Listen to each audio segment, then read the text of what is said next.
Back at Plainsman Park, we come for game number 2 of the Friday doubleheader between the Northeastern Plainsmen and the Lamar Lopes. I'm Ben Blecka. Equitable Savings and Loan wants you to borrow your money into your banking with people you know and people who know you. Stop by one of their 10 locations across the plains or visit equitable-savings.com. 17-7 in 7 innings, the win in game 1 for the Lamar Lopes over the Northeastern Plainsmen. The 11-game winning streak has come to a close.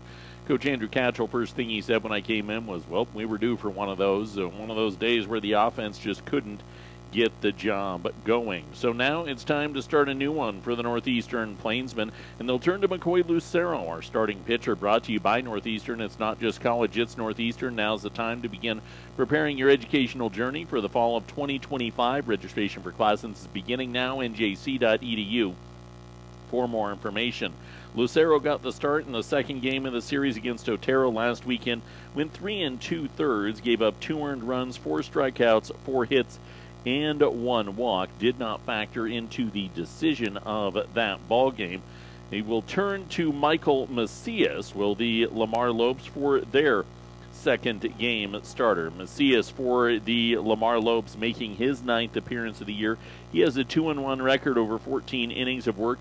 19 hits allowed, 18 strikeouts, 13 walks, to the tune of an 836 earned run average. The second game of this doubleheader is always about making sure that you're going to put together a staff outing. Putting a 9-inning game together, you don't see complete game 9-inning pitching performances. So you have a couple pitchers in mind that you want to work with.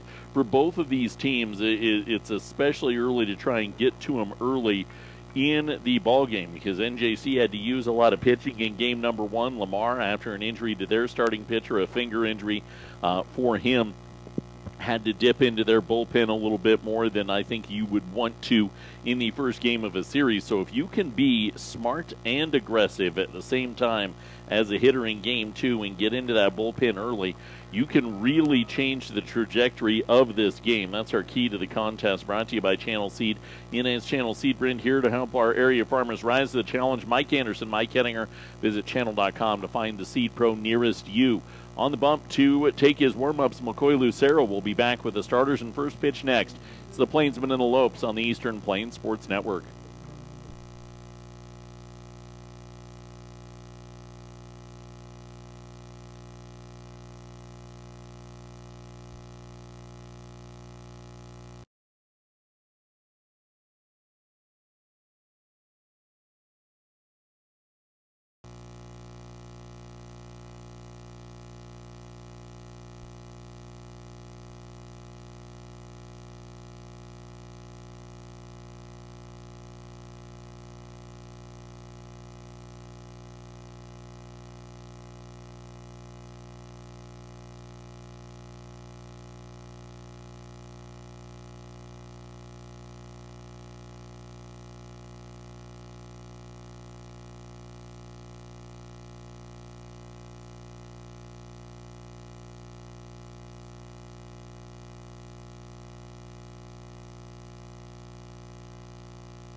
It's 75 degrees outside as we head to game number 2, the Northeastern Junior College Plainsmen and the Lamar Lopes. And we meet our starting lineups, brought to you by Bale Mechanical. Bale Mechanical is the local Lennox dealer. It'll make sure you're taken care of when your house's temperature is not quite right. 970-522-0471. McCoy Lucero caught by Max Valerio, Zach McVeigh at first, Carson Sauter at second, and Braden Stuft at third. Hudson Hoy is the shortstop. Tanner Peary will be in left. Andres Johnson in center, and Harrison Good in right. Still leading off for Lamar like he did in game 1. Elicio Ramirez, Elijah Long, and now catcher Daniel Santiago, the other guaranteed up in the first inning, as Ramirez fouls back the first one he sees for strike 1. Keenan Oxford cleaning up. Jeremiah Diaz-Razo is batting 5th. Andrew Apodaca, Eduardo Cardenas, Cameron Zambrano, and Tobias Trujillo round out the batting 9 for the Lamar Lopes. Plainsmen now 4-1 in regional play. Lopes now 3-2. Fastball foul back on the 1-1. Takes the count to 1 ball and 2 strikes.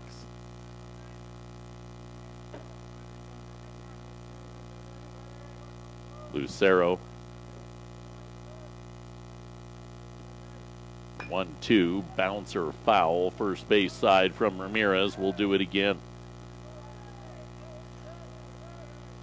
Plains been able to keep Lamar in check the first 2 innings of the ball game in game 1. They scored 3 in the third, 4 in the fourth, and never looked back. 1-2 pitch up the ladder, 2 balls and 2 strikes.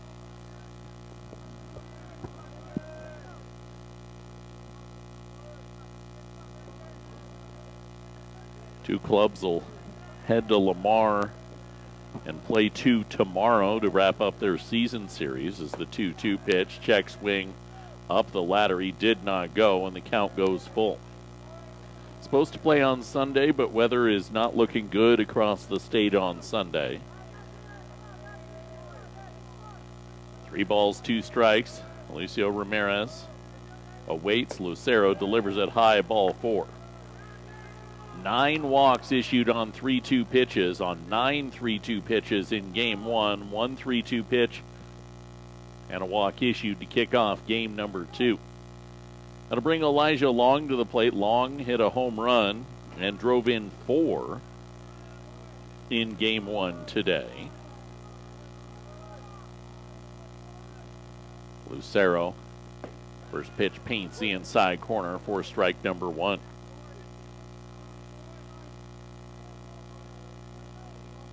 Plainsmen 4-1 in regional play. Their overall record on the year drops to 18-14 with that game 1 loss. Throw over to first, runner taking off, nobody pulled to second. And Alicio Ramirez swipes the bag at second. That's now 8 stolen bases on the day for a Lamar team that was averaging about 1.5 steals per game. So runner in scoring position for the Lopes. Top of the first, nobody out.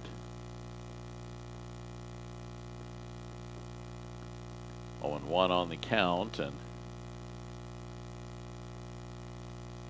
called it a balk anyway. Coach Catcher was out arguing, so it does take the steal off the book. Runner does move into scoring position.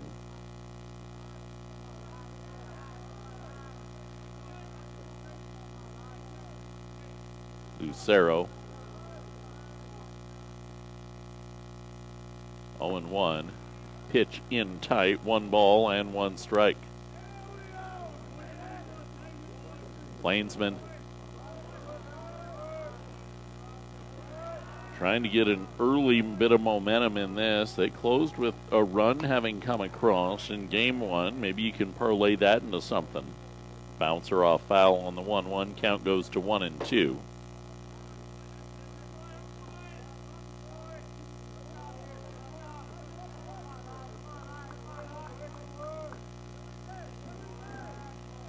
One, 2, Lucero taking a peek, comes to the plate, up the ladder, 2 balls and 2 strikes.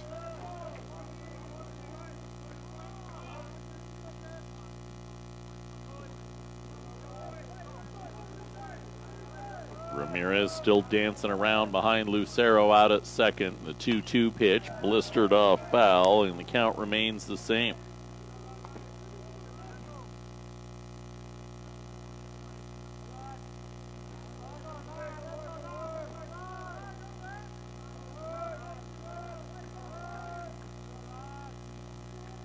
Lucero 2-2 once again, dumps it into the dirt. 3 balls and 2 strikes.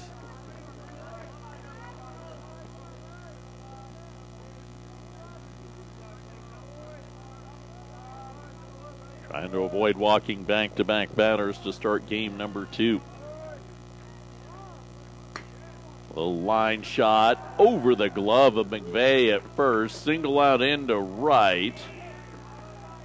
So a walk and then a line shot single puts runners on the corners for the Lamar Lopes to catcher Daniel Santiago. Santiago was not in game number 1.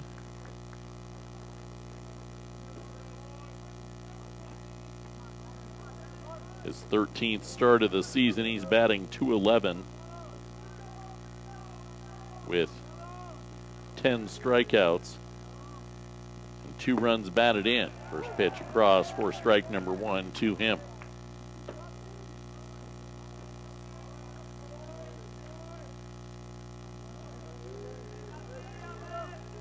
Lucero eyeballing Young. High. Evens the count out at a ball and a strike.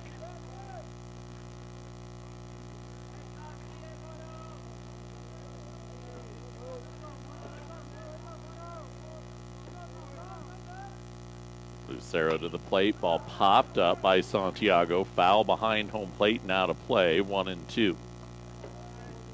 Talk about it when we're covering the other sports, the importance of winning the home games because road trips are so hard in this region. Baseball's not necessarily as big of a one, although most of the time when you go on a road trip, you're playing a 4-game set. These home and homes have been an interesting anomaly that have added the last couple of years in the Empire Conference as the 1-2 up and away, 2 balls and 2 strikes. Lamar did it last weekend, played in Trinidad and then played at Lamar. And JC's doing it with Lamar, doing it with McCook and WNCC. Pick throw over to first, trying to get into a rundown. And the runners cut down out at second. Then Hudson Hoy attempting to exchange to come home, cannot. Elijah Long runs into the first out of the inning. Caught stealing 1-3-6, but then Hoy dropped the ball on the exchange as the double steal ends up with just the 1. But a 1-run lead now for the Lamar Lopes as they steal home. Lucero high on the 2-2 pitch. Count goes to 3-2.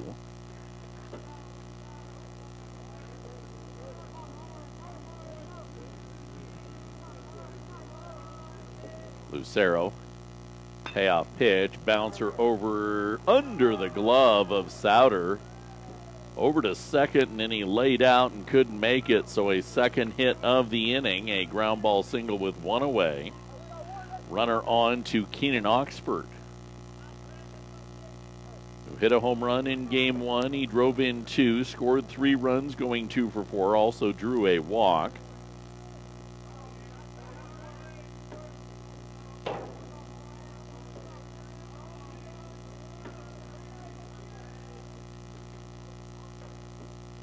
First pitch off his shoulder and a hit batsman.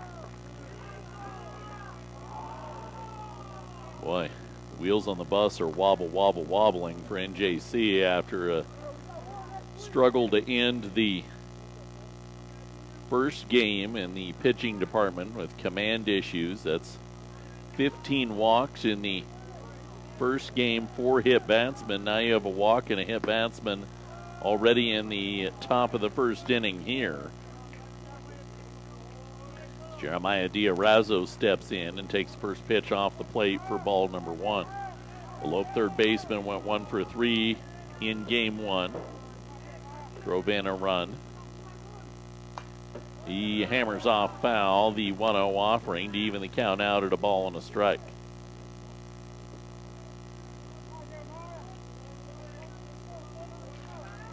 Got to limit this to just that single run some way, somehow in this first inning.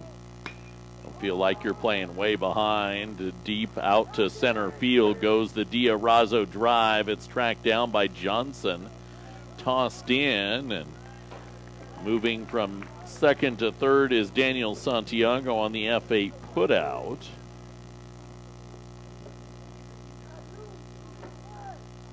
Staying at first is Keenan Oxford. 2 away, runners on the corners, 1-0 Lamar to Andrew Apodaca. Designated hitter 1 for 2 with 2 runs batted in and a walk drawn in the first game today.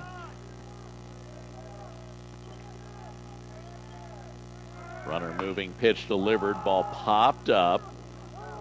Shallow center field, it gets down in front of Good and the retreating Hoy, and 2 come in. It's an RBI knock for Apodaca. Santiago easily in. Oxford was moving. He goes first to home. And on the 2 RBI single,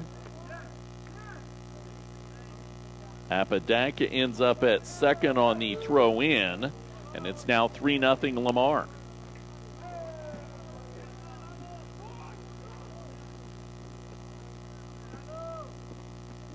Eduardo Cardenas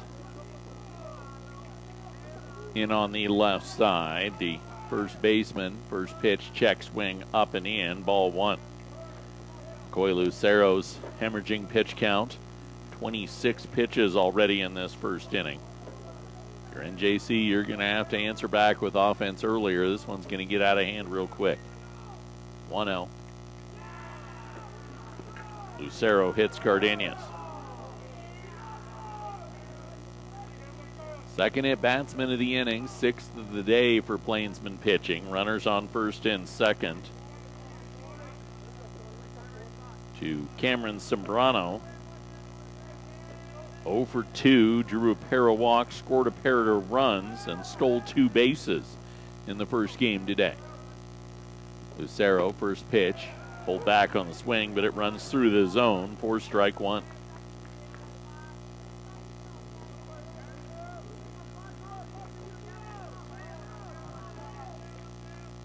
0-1. Up the ladder, 1 ball and 1 strike.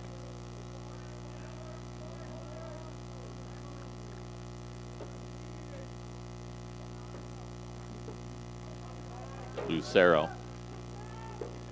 1-1 offering, check swing. Runs on to the outside corner, 1-2. Put this baby to bed here. 3's enough.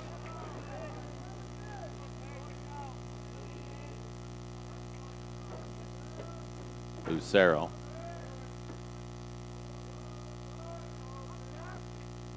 Oh, 2, or 1-2, pardon me, high, 2 balls and 2 strikes.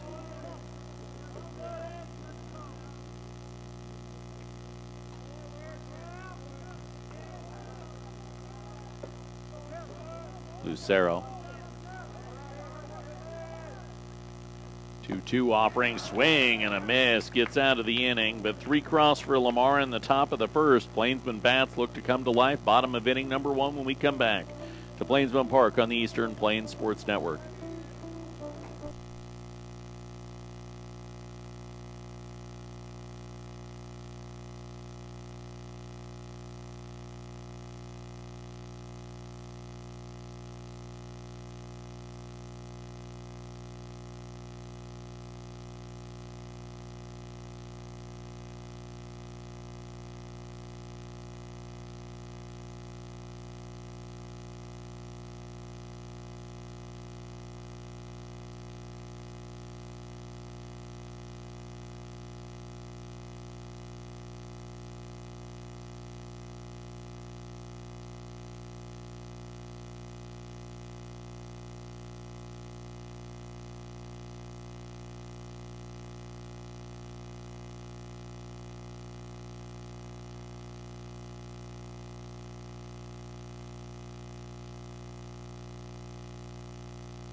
Plainsmen trail 3-0 back to Plainsman Park as we head to the bottom of inning number 1 of game 2 of our Friday doubleheader. Coverage made possible by Bank of Colorado. They make banking simple. Apply for the dream home you need online or at one of their many locations. But Bank of Colorado, member FDIC. Michael Macias, the starting arm, the southpaw for the Lamar Lopes, will be caught by Daniel Santiago. Eduardo Cardenas, Alicio Ramirez, and Jeremiah Diaz-Razo manning first to third. The shortstop is Elijah Long. Left to right in the outfield, Keenan Oxford, Cameron Sembrano, Tobias Trujillo. Plainsman lead things off with Tanner Peary as Yusei Uzawa is out of the lineup to start game number 2. Braden Stuft and Zach McVeigh, the other 2 guaranteed up in the first. Max Valerio batting cleanup, Michael Clark, Carson Sauter, Hudson Hoy, Andres Johnson, and Harrison Good round out the batting 9 for Coach Andrew Catchell. Macias, first pitch, runs up for ball number 1. Both of these teams are utilizing the same approach, at least from an innings pitch standpoint. The 1-0 pitch dances onto the outside corner. Count evens out at 1-1. The staff ace, the one with the most innings of work, pitched game 1, and then you go with either a 3 or a 4 in the 9-inning game. 1-1 pitch high for ball 2, meaning that tomorrow We likely see Gavin Lamont for the Northeastern Plainsmen in the 7-inning game. And I would presume he'll probably be opposed by Keeter. That is their number 2, Braden Keeter. Should be a good tangle between them at Merchants Park in Lamar. We will not be there. 3-1 pitch high, ball 4, and Tanner Perry draws the leadoff walk. That'll bring the player of the game from game number 1 to the plate, Braden Stumpf. He had a nice first game, a pair of doubles for him, a couple nice defensive plays. See if he can't spark something. The Northeastern Plainsman, as the first pitch, he pops up the elevator shaft and it sails out of play for strike number 1. Hitting 6 for 19 in Region 9 play, 4 walks. He's driven in 4.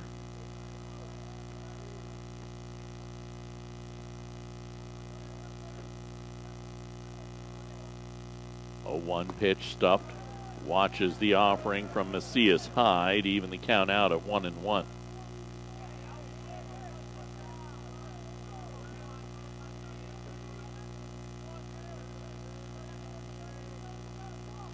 Shallow lead for Peary at first. With the lefty on the hill, sweep drops below the knees. 2 balls, 1 strike. You don't need to bang out a lot of home runs. You just need to put together a barrage of offense right now if you're NJC. Ball off the handle of the bat as Stumpf tried to get out of the way. It's a foul ball, strike 2.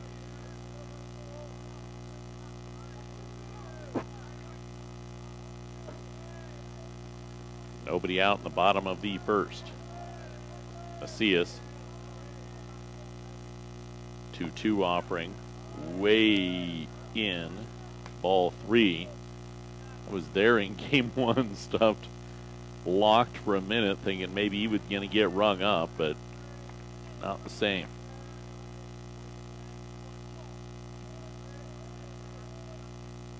Macias. Payoff pitch. Ball hammered right back up the middle off his knee. The only play is going to be to first. Alicio Ramirez on the 1-4-3 putout, and that went square off the inside of the knee of Michael Macias. A runner crosses over. And Lamar coach out. They've already lost 1 starting pitcher today due to a finger injury in game 1, and I believe it might have actually happened on the line right back up the middle. Was able to work through the remainder of that inning and a portion of the second before ultimately being lifted. They will afford Macias a chance to throw at least 1 pitch to ensure that that plant leg that got dinged by the liner up the middle is good, and he is fine. So Zach McVeigh in, runner in scoring position. Plainsman down 3-0, bottom of inning number 1. 1 away, McVeigh.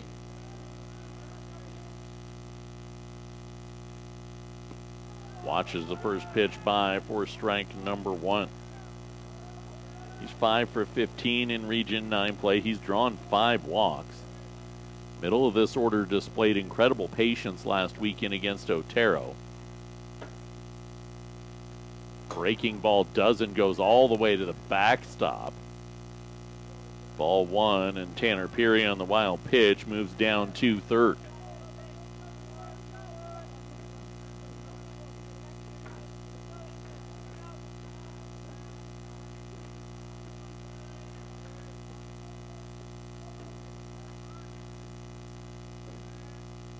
Macias, 1-1 now.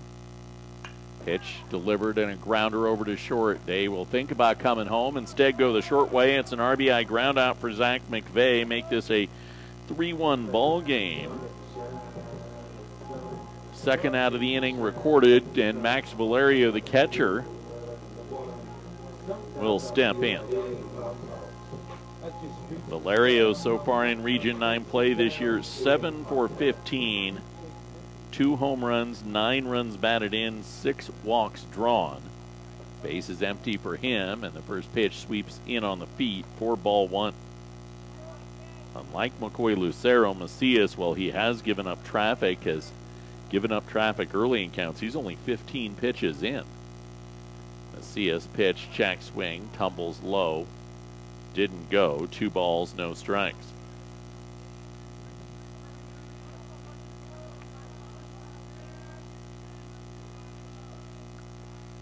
Valerio waits for Macias. He gets underneath it, lifts it back over the backstop, foul for strike number 1. Got 1 back.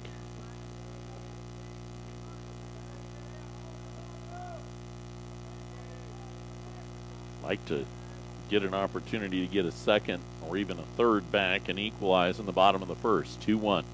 Valerio watches it hop in, ball 3.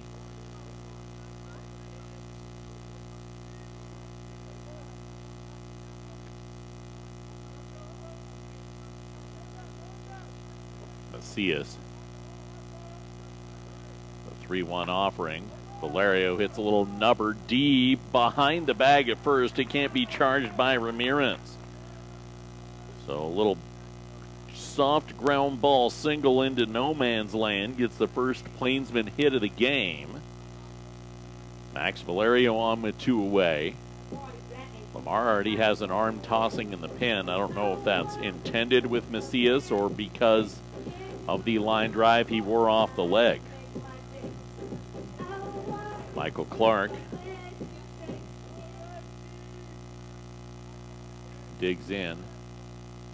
Valerio at first, and the first pitch lifted off foul for strike number 1. Clark, 2 homers, 6 batted in, 5 walks drawn in Region 9 play this year.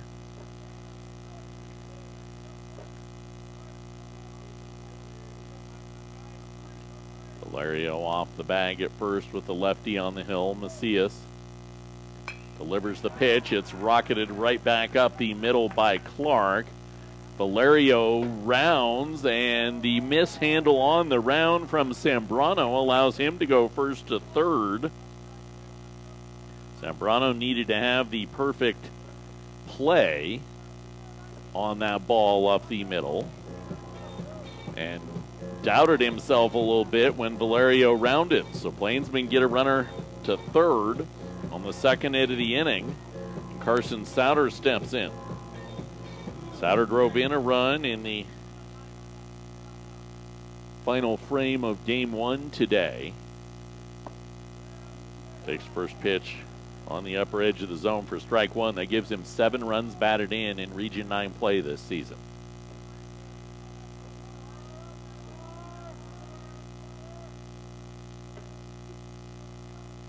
Oh and 1.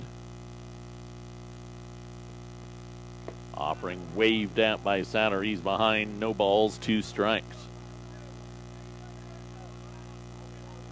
Plainsmen down 3-1.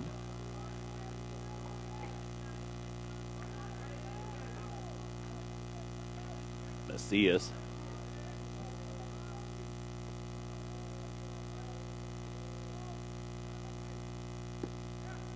Tried to paint the inside corner, entire infield 2 steps to the dugout, but it's not there in this one. 1 ball, 2 strikes.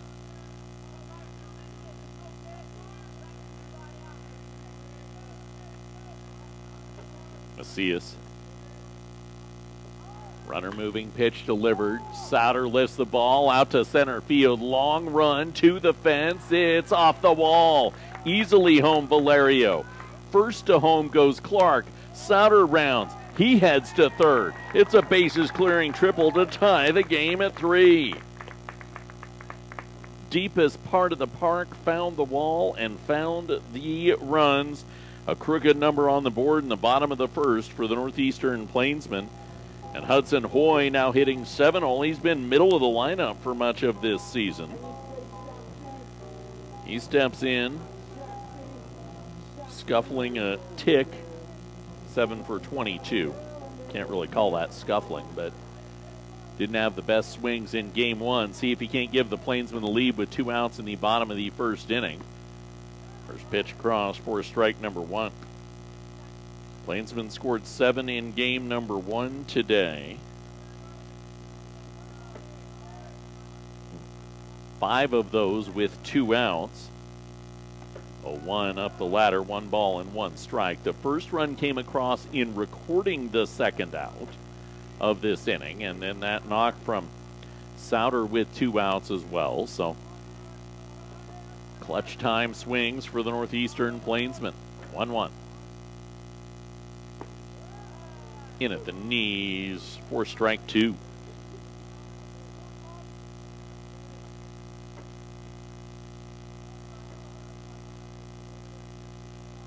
Macias. 1 strike away from getting out of the inning. Pitch delivered. Hoy swings and misses. Ball dropped. Have to throw it down to first with first not occupied, and that will end the inning. Nonetheless, the Plainsmen tie it up. We're to deadlock at 3 after 1 from the Eastern Plains Sports Network.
Plainsmen and Lopes tied at 3 as we head to inning number 2. Back at Plainsman Park, Sterling Health Foods still open, still in the business of your best health, and still bending over backwards to get you healthy. Check out their great rewards plan south of Sterling on Highway 6. Don't do many testimonials, but Sterling Health Foods is one of the reasons I'm able to function as hard as I push my body each and every year in covering our local sports. 9-1-2. Tobias Trujillo, Alicio Ramirez, and Elijah Long do up for Lamar, who recorded 3 runs on 3 hits and left 2 on in the first inning. Lucero needed 32 pitches. Lamar still has an arm working in the pen, so I don't know if Michael Macias is actually the long-term solution in this game. I think some of it may depend on how he is able to rebound from the line drive he wore off the leg. First pitch to Trujillo is across for strike number 1.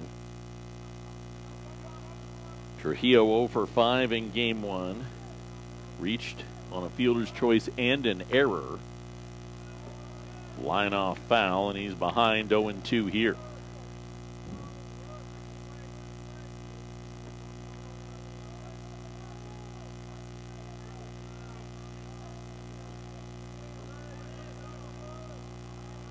Lucero, 34 pitches in, 18 in the zone, 16 out. 17 out as he's high on the 0-2, 1-2.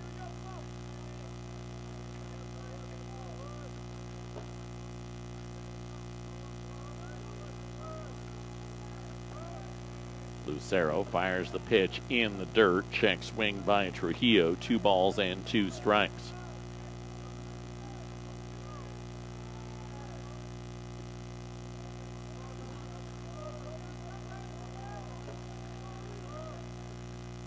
Lucero sweeps it in on the feet to Trujillo and runs the count 2 full.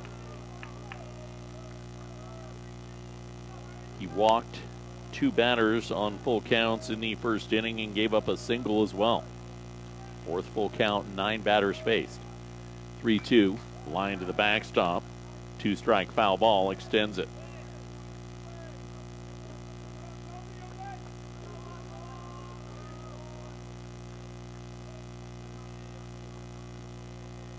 Trujillo, a prototypical 9-hitter in Lamar lineups. Watches it high, ball 4. The leadoff man is on in the top of the 2nd inning. Back to the top of the order, and Alicio Ramirez, who walked last inning to kick things off.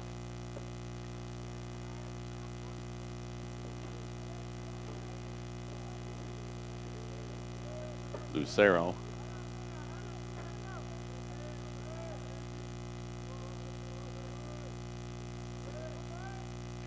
First pitch to the plate, dances it onto the inside corner for strike number 1. Not a lot of difference for Lucero, runner on, runner not on, as far as his delivery to the plate. Inching off Trujillo, throw over to first, down to second, and caught him. 1-3-6 on the putout is Trujillo is cut down. Second time the Plainsmen have done that today. Lopes did take home on the last inning. 1 away, bases empty. 0-1 pitch, popped up, foul territory toward the Lope dugout, out of play. No balls, 2 strikes.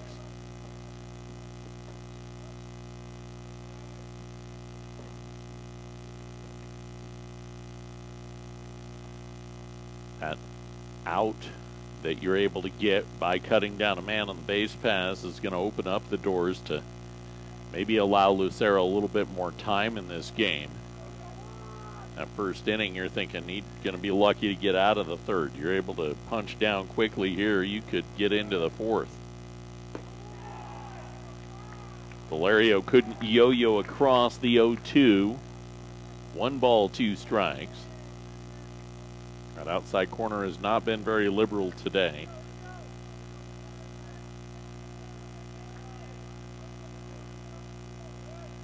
Fastball, swing and a miss. Got Ramirez chasing for out number 2 in the top of the 2nd inning.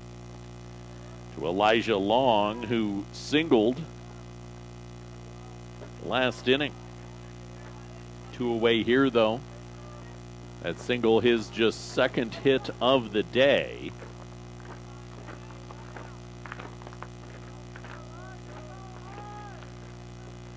Lucero paints the outside corner with the Bob Ross brush for strike number 1.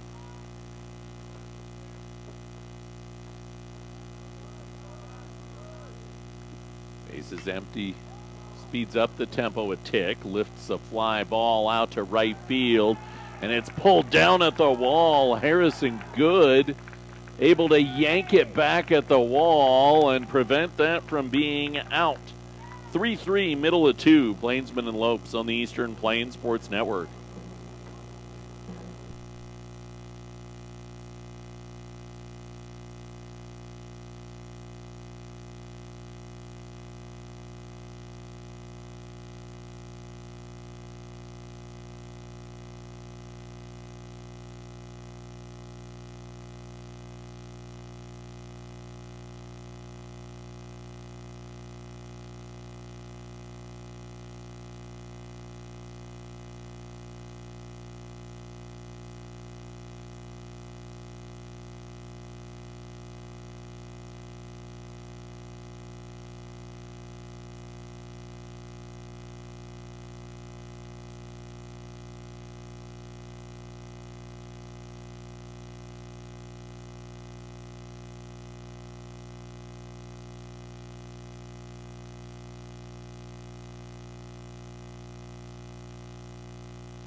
Jaden Allmiller, the new pitcher for the Lamar Lopes, the redshirt freshman, as we come back for inning number 2, taking over after 1 inning of work from Michael Macias as the starter. Miller, fourth appearance of the year. He's only got an inning and 2/3. Given up an unearned run. He has struck out 2, walked 1 so far this year. 1 inning worth of work for the Lamar Lopes out of Michael Macias, 29 pitches. Activity in the pen started right around the time that he wore the ball off the knee. I don't know if that was because he wore the ball off the knee or if the intention by Coach Carrasco was to go 1-1-1, as there is another arm down in the pen. So maybe you utilize 9 arms here to each in 1 inning. Try and keep the Plainsmen on their heels as Andres Johnson steps in. It's 8-hole Andres Johnson, 9-hole Harrison Good, and then Tanner Peary back to the top. First pitch up for ball 1 to Johnson. Johnson is the younger brother of Roberto and Alberto, who played here a few years back. 1-0 pitch high for ball 2. One of 2 brothers that had older brothers play on the team.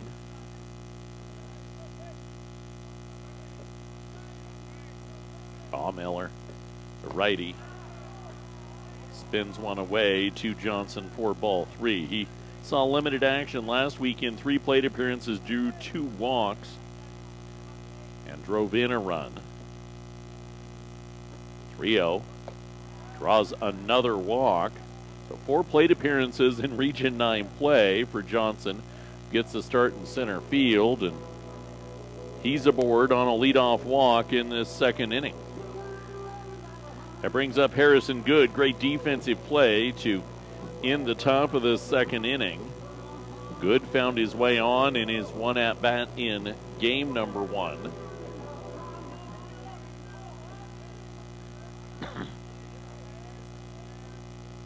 Miller.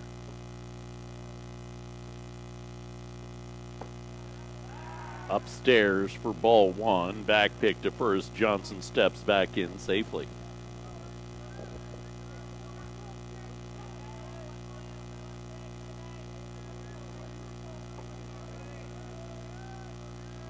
Want to know? Miller keeps an eye on Johnson. Long stride and a half off the bag for him. Paints the outside corner to even the count out at 1-1. Plainsmen, as we've noted throughout the day, they're at Lamar tomorrow, scheduled right now to be at Scottsbluff on Tuesday. Back at home next Friday against McCook. Bunt shown, dropped down by Good. Third base side, throw over to first is not in time. Good legs it out for a bunt single. Throw was on target, but Good beat the ball there.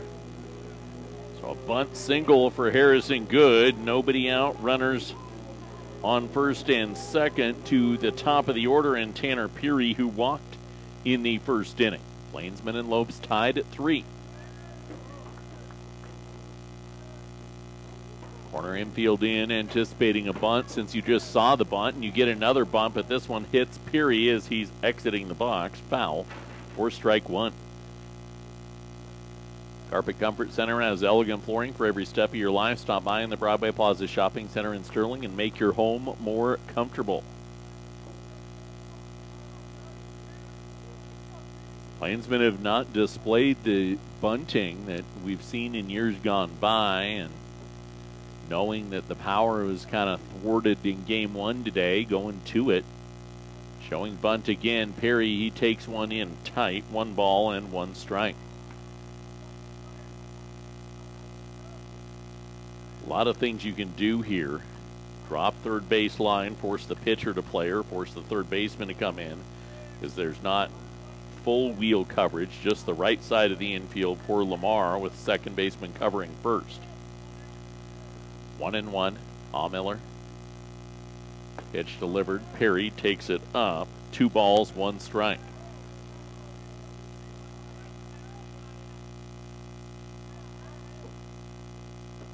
Try and manufacture a lead here if you're in JC. Stuffed, probably a small ball candidate as well behind, although he's been stroking the ball pretty well. Big hammer deep by Peary on the 2-1, out to left field and out of the park. It's gone. He showed bunt not once but twice, and then took a rip on the 2-1 pitch, and the Plainsmen lead 6-3. So you utilize that small ball. If you get the bunt down, great. But when you don't, hey, we still got the power.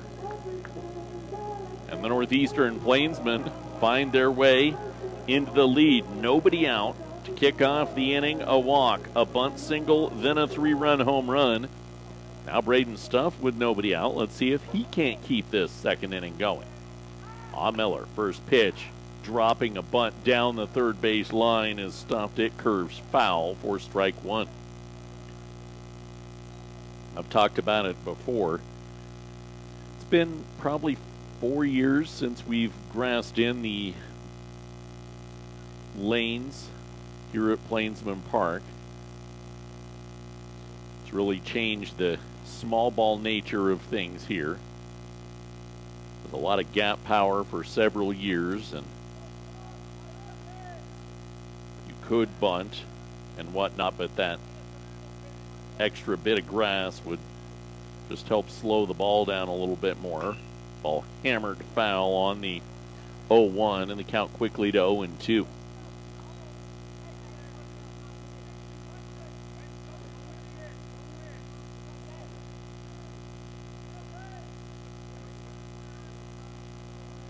Nobody out. Bottom of the second now, 6-3 NJC. 0-2 pitch hopped in, ball one.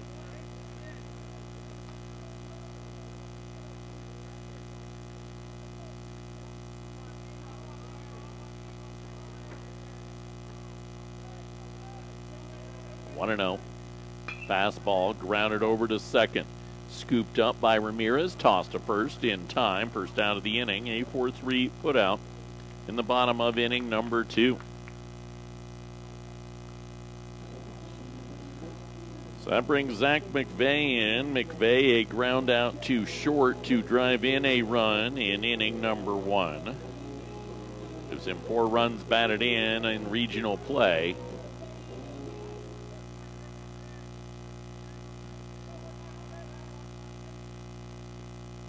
Miller's first pitch to McVeigh is across for strike one.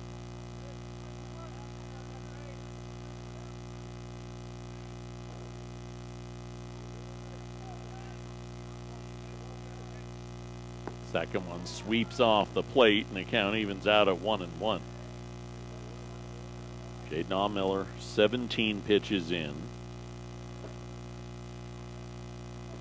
3 more Plainsmen runs across. Fastball bounced foul, third base side. 1 ball, 2 strikes.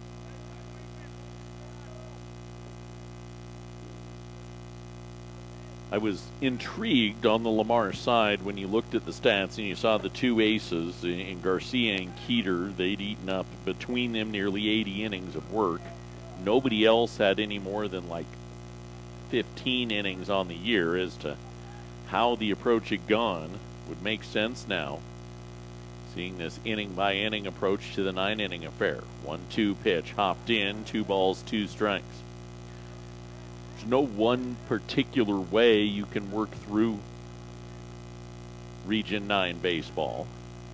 As noted, teams typically use their top arms in the 7-inning games with hopes they'll get them 5 or 6 innings and limit the need for the bullpen.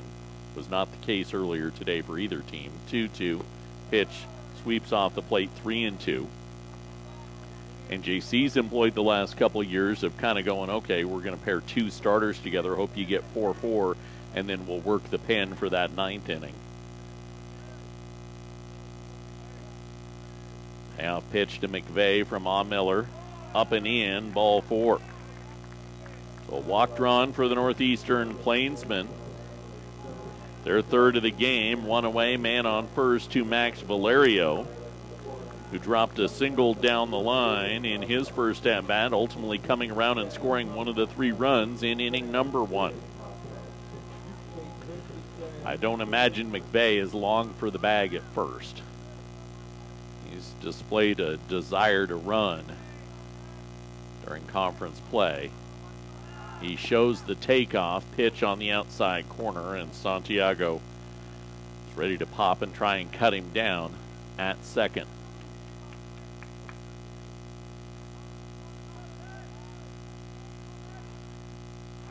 A 1 pick throw over to first. Ball gets away as McVeigh dove back in and up the line. McVeigh heads to third. So the first error of the game. Have to be an E1 to move McVeigh down to third. And JC already up 6-3. Valerio a chance to make it 7-3 or 8-3.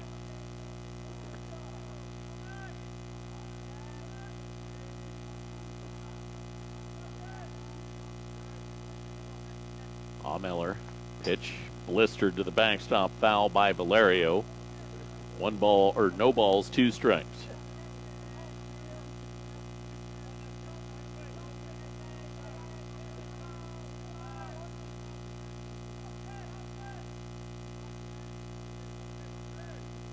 Miller.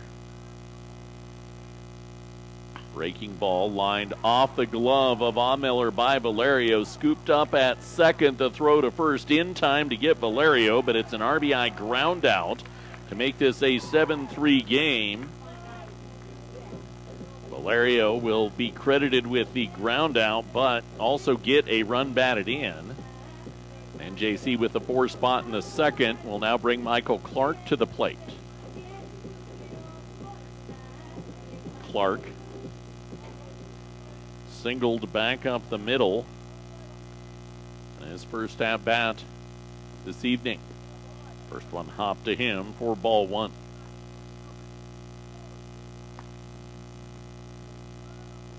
Base is empty.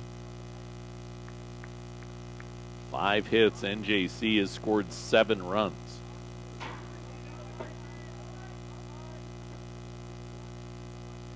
1-0.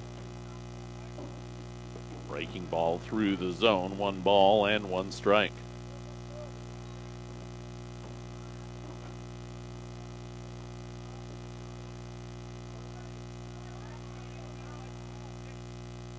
Miller. Fastball popped way up and way out by Clark. Got way around and way underneath it. 1 ball, 2 strikes.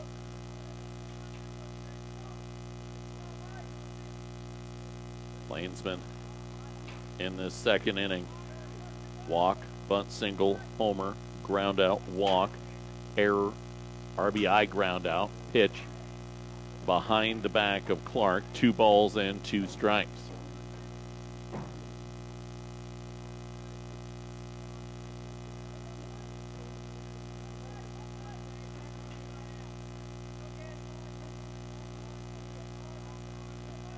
Away in the bottom of the second. Pitch delivered, ball hammered out to right center field by Clark. Long run to the wall, and it cannot be pulled in by Sembrano, and he lands hard on the wall. Into third with a triple goes Clark, and Sembrano very slow to get up. Out in center field as he reached up to pick up that catch in right center and then collided hard with that wall. The Plainsman with a 3-bagger still in business in the bottom of inning number 2 to Carson Souter. Souter 2 runs batted in on the other triple in this game last inning. And Andres Johnson had to go down and get his protective gear at first base from Coach Percy because he's in the hole right now. Souter, the 8th batter to the plate in this frame with 4 across for the Plainsmen.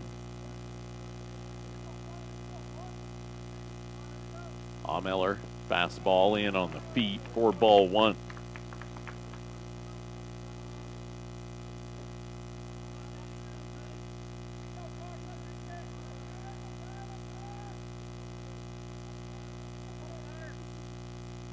Souter hops up the 1-0 offering. Shallow right field. Coming in to make the catch, the right fielder Tobias Trujillo to end the inning. But NJC plates 4. They lead 7-3 as we head to the third on the Eastern Plains Sports Network.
Seven 3 NJC lead back to Plainsman Park for the top of inning number 3, brought to you by Sydney Regional Medical Center.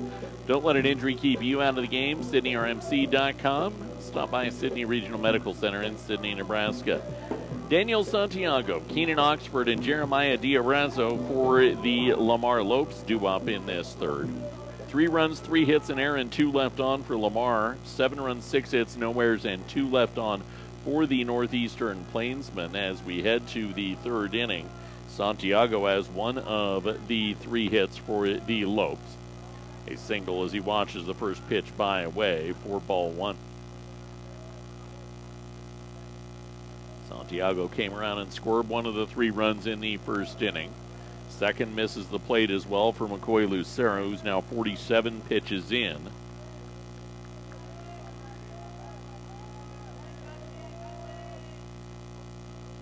Lucero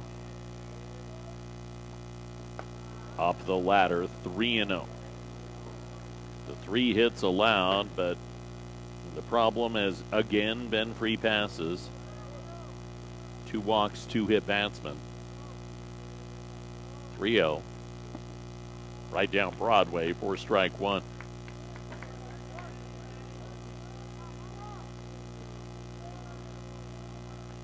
Pitch count's still been manageable for Lucero, though, able to keep it down last inning. You, as I mentioned, like to get him to the 4th. Ground ball over to short. Hoy bobbles it, able to get it out of his glove. And then the throw pulls McVeigh off the bag. So that's an E6 on the ground ball with a throwing error. The leadoff man is on the first Plainsman error of the contest.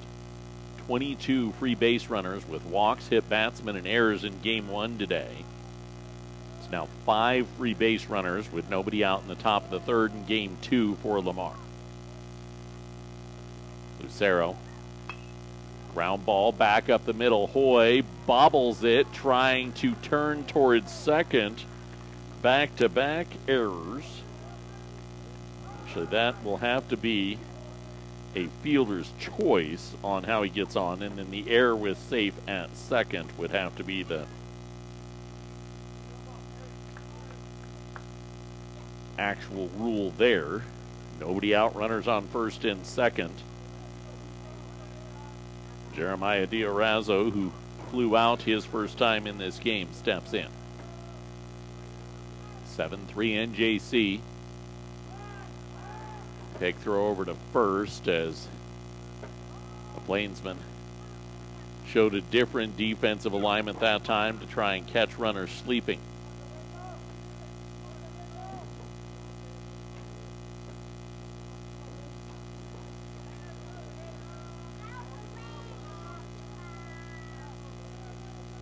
Lucero now will tangle with Diarrazzo. Fires a fastball off the plate for ball 1.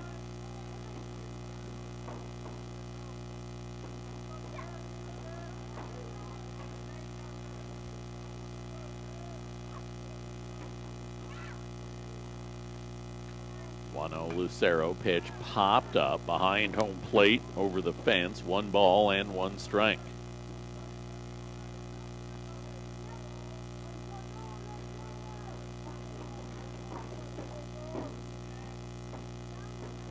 Back-to-back errors to kick off this top of the 3rd inning.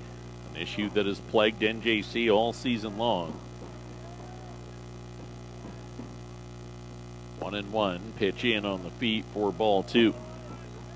I talked about it last weekend with a lot of these guys. Their earned run average doesn't look as gnarly as the total amount of runs they've given up because the defense has made many of those runs unearned this season. Fastball blistered to the backstop foul. 2 balls and 2 strikes. Something they're going to have to figure out how to shore up in the next 6-7 weeks before we get to the Region 9 tournament.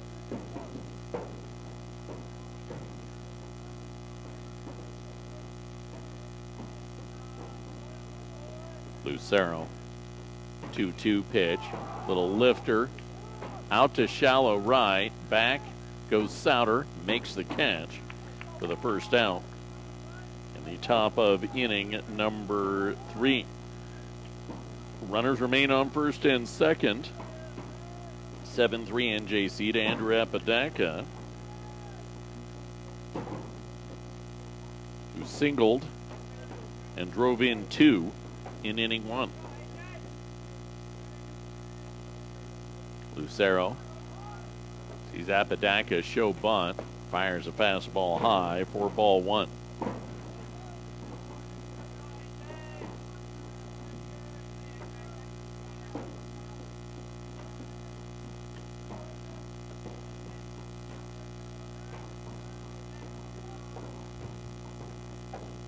Lucero whips one in on the feet for ball 2 to Apodaca.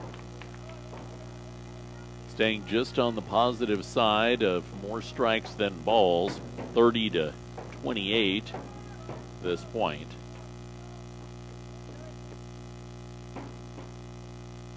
Lucero gets a swing and a miss. Way out in front, fooled Apodaca on the speed of that one. 2 balls, 1 strike. 1 away. Swing and a miss, 2-2. With all the defensive shenanigans that NJC employs,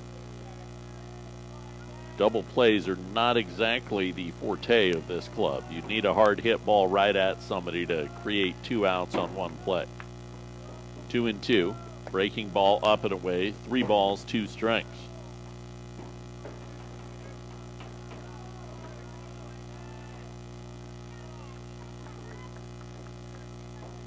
Plainsmen have yet to retire a batter that has got to 3-2 today. Grounder foul, third base side will do it again. 9 full count batters in game 1, all 9 of them reached. 4 full count batters, all of them have reached here in game 2. This is the 5th for Apodaca.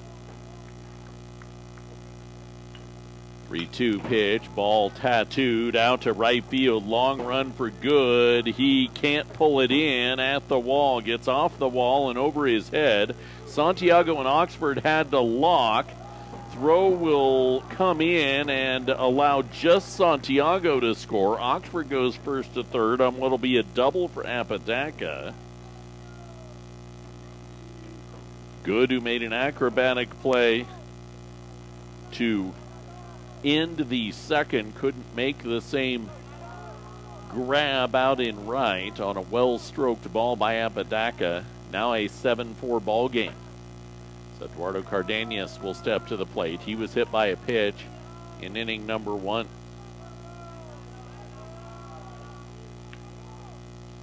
Lucero first pitch, big fly ball out to right. There's going to be no defensive play on this one. Gone. 7-7, we're tied. An RBI double with 1 away. A 3-run home run with 1 away. The bases are empty in what is now a 7-7 affair. Cardenas got a hold of that one. He has drawn 3 walks. That is first hit. And we will have Zambrano replaced as he was injured running into the wall in the bottom of inning number 2. Randall Abney will step in and hit for him. Abney pounds one into the grass, first base side, foul for strike 1.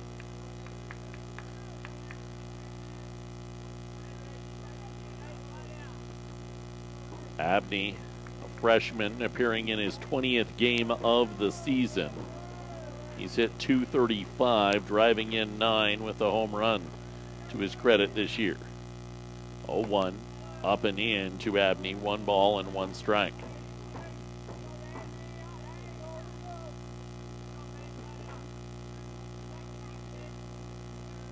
Lucero, way in tight to Abney. They say it got him. Abney tried to jump out of the way, but none of it. And another hit batsman for the Northeastern Plainsmen. That's 3 in the game for McCoy Lucero. 1 away, man on first to Tobias Trujillo.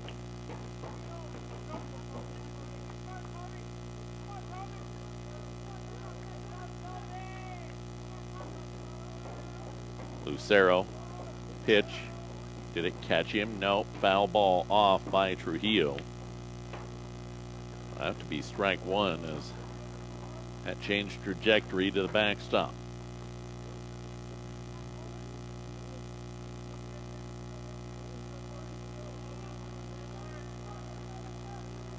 See if Trujillo shows bunt again. Lamar's shown some aggressive running on the base paths. He won't. He swings away and tattoos a ball out to left field. It's back. It's gone. Second home run of the inning. The Lamar Lopes now lead the Northeastern Plainsmen 9-7, still with 1 away in the top of inning number 3. And loosening beginning quickly in the Plainsman pen. The Lopes have put up a 6 spot in the 3rd. Back-to-back errors to start the inning, a pop-up, then an RBI double, a 3-run home run, a hit batsman, and a 2-run home run. Back to the top of the order, and Alicio Ramirez.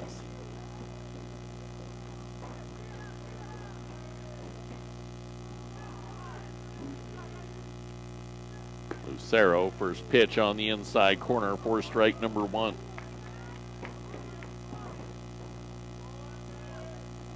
Lucero now at 70 pitches. This will be it for him. He won't see the 4th, guaranteed. He's hoping just to get out of the 3rd. Misses the 0-1 away, 1 ball and 1 strike.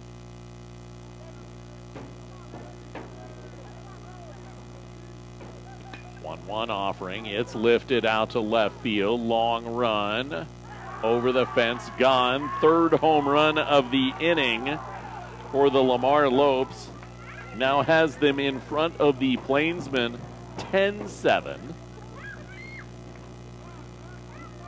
A 3-run homer, a 2-run homer, and a solo shot. McCoy Lucero going to get a visit from Max Valerio.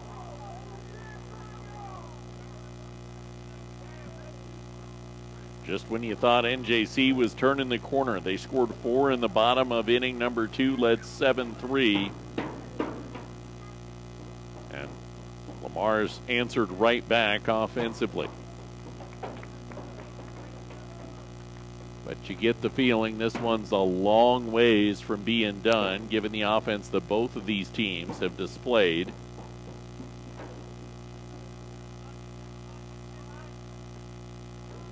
$17 in the first game for Lamar. Plainsman had 7 in the first game, but NJC batting .375 on the season.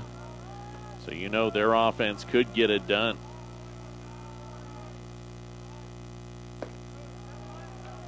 First pitch misses for ball 1.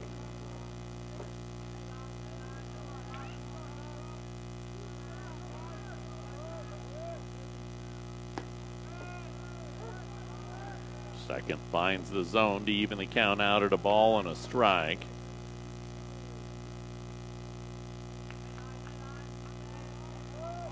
Lucero, fastball in the dirt. 2 balls, 1 strike. Still with 1 out in the top of inning number 3.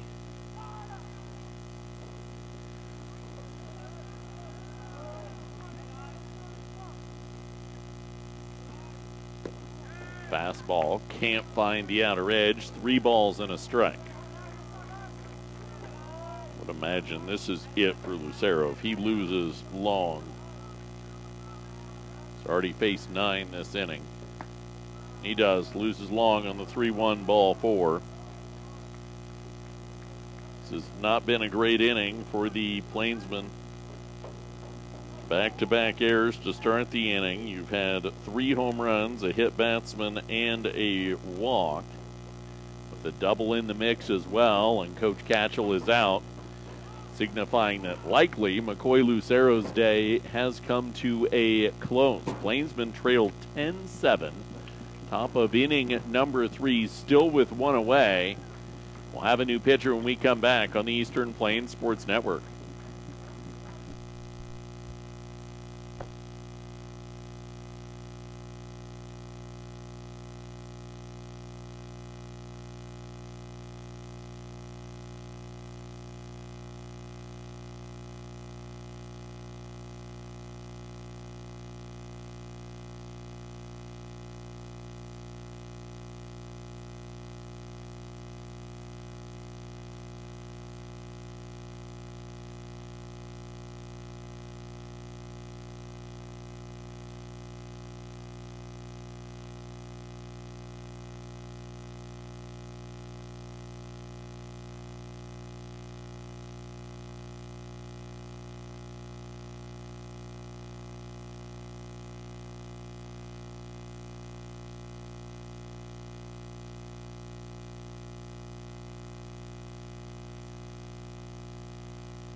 Tony Slazowski, the new arm for the Northeastern Plainsmen. Back to Plainsman Park. Lamar 10, NJC 7. 1 away, top of inning number 3.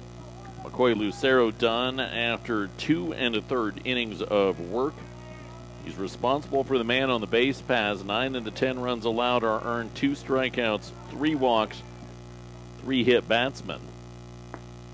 The first guy Slazowski facing is the guy that began this inning off with the error. Daniel Santiago, he offered at Slazowski's first pitch. 0-1. Slazowski breaking ball, dances it across 0-2. He went 3 in game 2 last weekend against Otero. 4 earned runs, 5 hits, 3 walks, 4 strikeouts. Slazowski spins and pulls long back to the bank.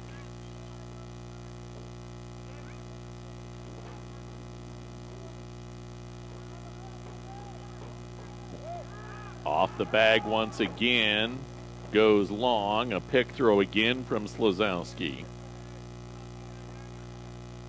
0-2 with 1 away, trying to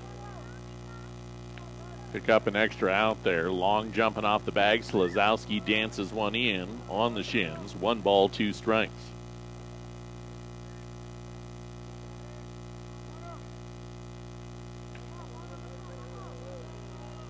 Slazowski and Evan Gale were probably the most impressive arms last weekend for NJC. Ball lined on a frozen rope out to right. Harrison Good makes the catch for the 2nd out of the inning. Gale, of course, who garnered Game 2 Player of the Game honors. And that walk-off win went 4, but Those 9-inning games coming out of the pen is a daunting task. Slazowski up to the task.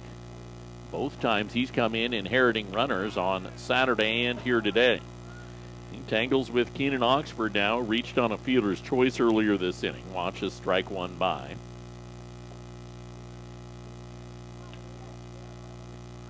Runner moving, pitch delivered, hit and run. Foul tip to the backstop. No balls, 2 strikes.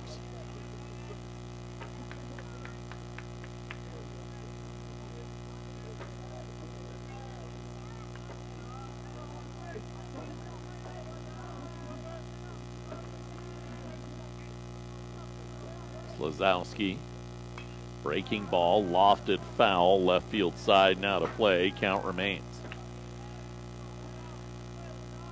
You knew by the way this one started that it was going to be an offensive affair. I didn't think it'd have as many runs as Kentucky and Tennessee have points 7 minutes into the Sweet 16 game right now. That's also 10-7. 0-2 pitch, off the plate, ball 1. Long taking off, takes second.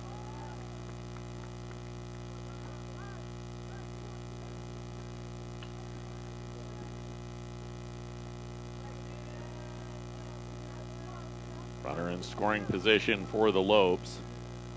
2 away. We're in the 3rd inning.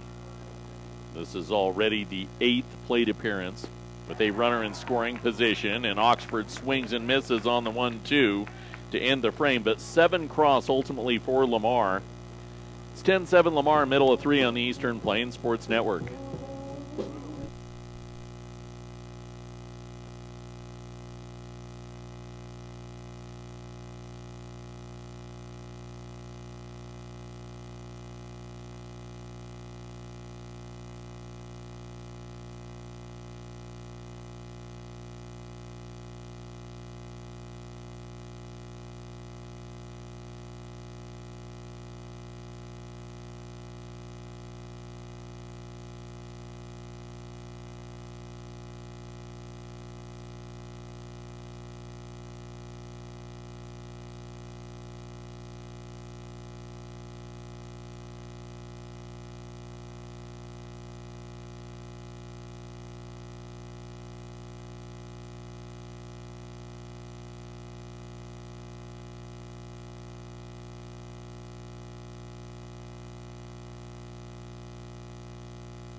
New arm for the Lamar Lopes as we come back for the bottom of inning number 3. 10-7 Lamar leads NJC in this 9-inning game. It's sophomore Aiden Young making his 4th appearance of the year. 16 innings of work, 17 hits allowed, 17 strikeouts, 13 walks, and 12 earned runs.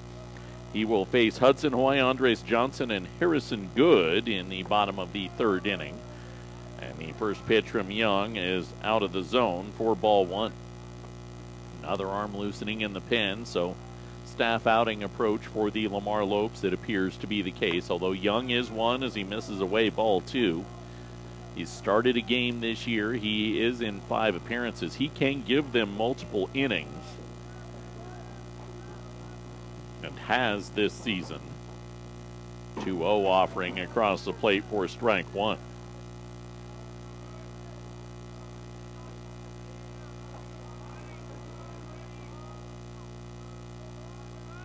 Young, 2-1, fastball hammered, foul by Hoy. 2 balls and 2 strikes.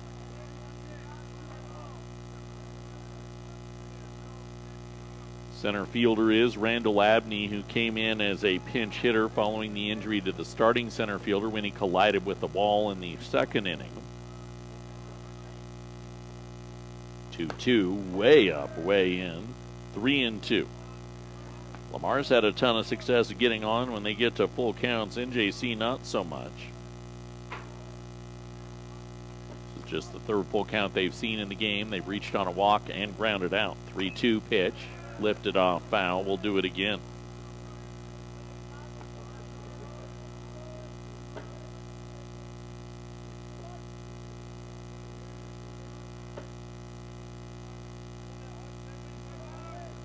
Hoy awaits the 3-2 up the ladder, ball 4, and draws the walk. The leadoff man is on for NJC, down 10-7 in the bottom of inning number 3. Into the plate comes Andres Johnson, who walked to lead things off last inning.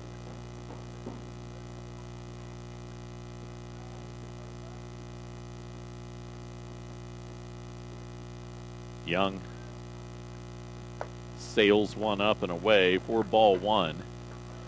The risk you run, I mean, I understand the staff outing because it keeps the hitters on the heels when you're seeing a new pitcher every inning. Can't really time him up. The risk you run with a pick throw over to first and Hoy dives back in safely is Young really appears to be struggling to finish off his pitches. Just 8 throws in. He gets some bite on this one, and it's drilled in the gap. Johnson out to center field. Hoy heads to second on the single.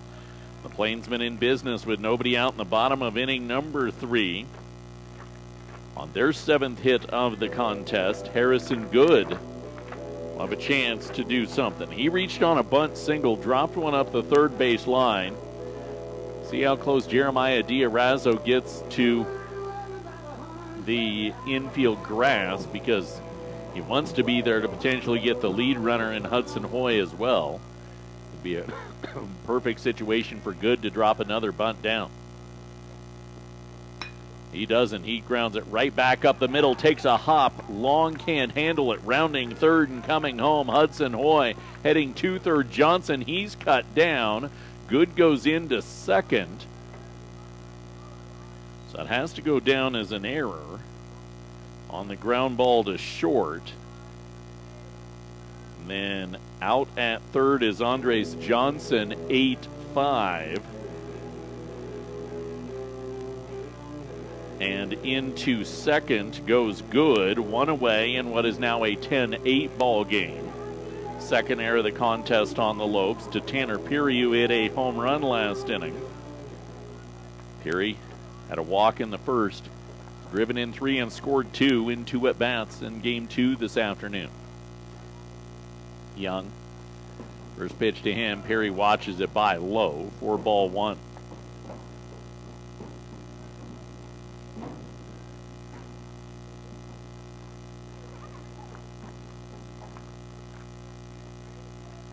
Young, eyeballing Good. Fastball pounded deep in the hole at short. The ball will be tossed across the diamond, but no way you're getting Tanner Peary. Infield single deep in the hole at short. Runners on the corners, one away, and the top of the order in Braden Stuffed. Or no, number 2 hole hitter, pardon me, in Braden Stuffed. Stuffed 0 for 2 in the contest, a pair of ground outs. 6 for 21 in conference play, this in his 6th game.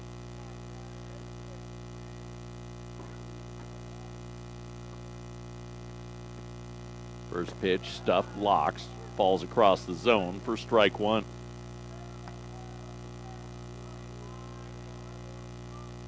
One back in this third for NJC. Like to make that number crooked.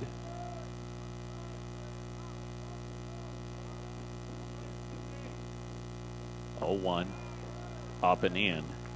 1-1.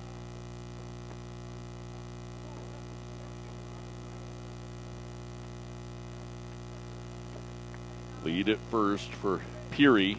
This is a double steal situation with the guys you have on the base paths.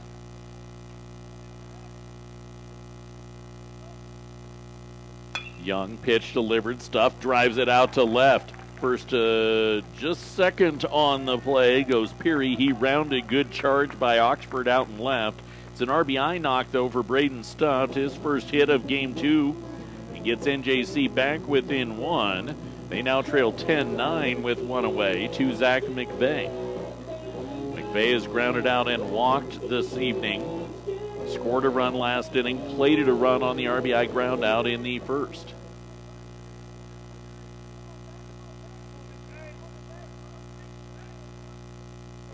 First pitch way in tight for ball 1 to Zach McVeigh.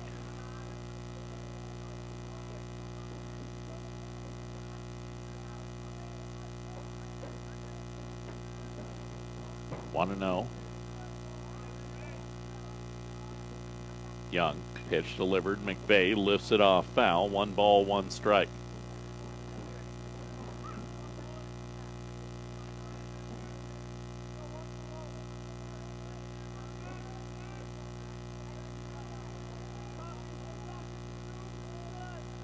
Young,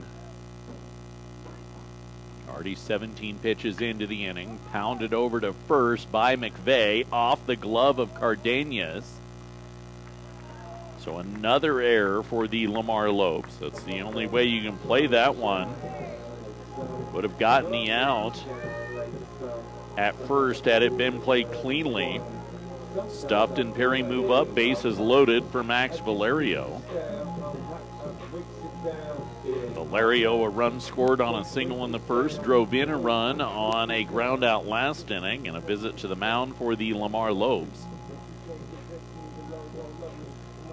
As Aiden Young getting the ball in play, but things just not operating defensively the way he would want.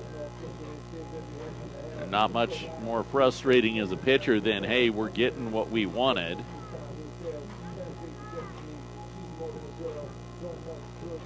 Zach McVeigh at first, Braden Stunt at second, Tanner Perry at third, and the ever-dangerous Max Valerio, man at the plate. Young has given Lamar multiple innings, multiple times this season. Arm in the pen isn't even warming up, just is in the pen. And it looked like it was going to be a staff outing for Lamar, inning by inning by inning. But you may have to get him tossing if the defense can't bow its back behind Young. Plainsmen need it.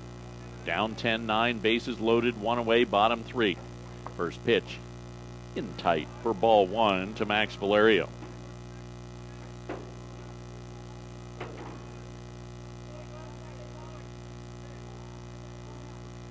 One or no. Young dances one in at the knees to even the count out at a ball and a strike. He's no more egregious in his ball to strike ratio than anybody else in this game has been, either side. 1-1, fastball, paints the outside corner, gets himself ahead 1-2.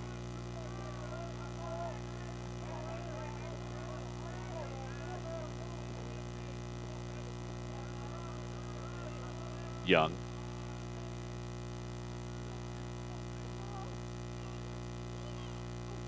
One-two pitch doesn't bite into the upper edge of the zone. Valerio takes it high. 2 balls, 2 strikes.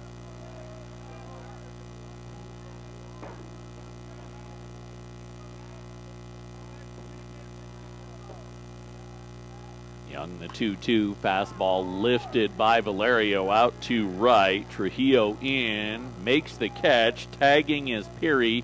He heads to the plate, throw up the line. Also moving up is Stuff from second to third. Sac fly RBI. We're tied at 10. Valerio got it deep enough for his second small ball run of the game. RBI ground out. Does record the second out of the inning. Michael Clark, who has a single and a triple to his credit, steps in. Singled in the first, tripled in the second. Scored a run in the first. Young. Big throw over to first. McVeigh dives back in safely.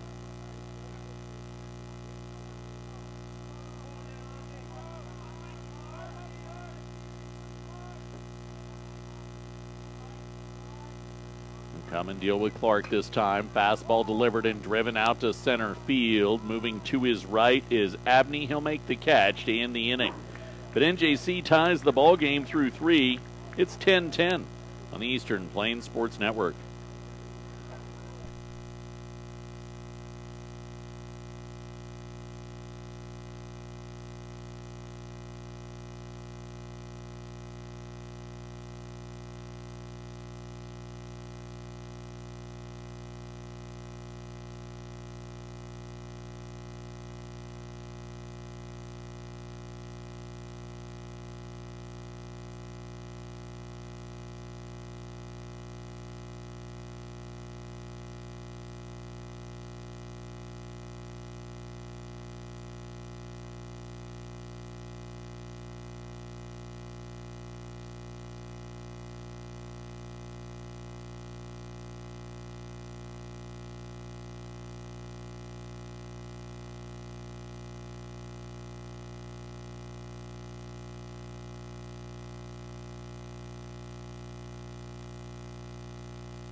Tony Slazowski out for his first full inning of work after coming on in relief in the third, back for the fourth at Plainsman Park.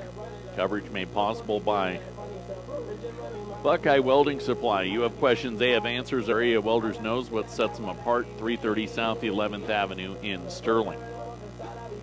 Slazowski will tangle with Jeremiah Diarrazzo, Andrew Apodaca, and Eduardo Cardenas in this fourth inning. Came in and got the final 2 outs last inning on 9 pitches. Struck out 1, didn't give up a hit, but as we noted for Slazowski,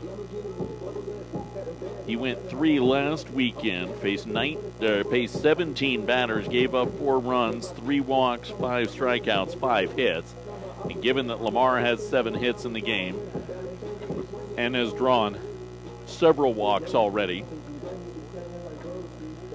you got to be very pragmatic with your approach if you are the righty. Slazowski, first pitch to Diarrazzo in the dirt for ball number 1.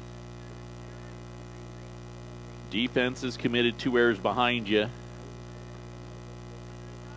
5 errors between the two teams in this game, 7 in the first game today. Fastball at the knees from Slazowski evens the count out at a ball and a strike.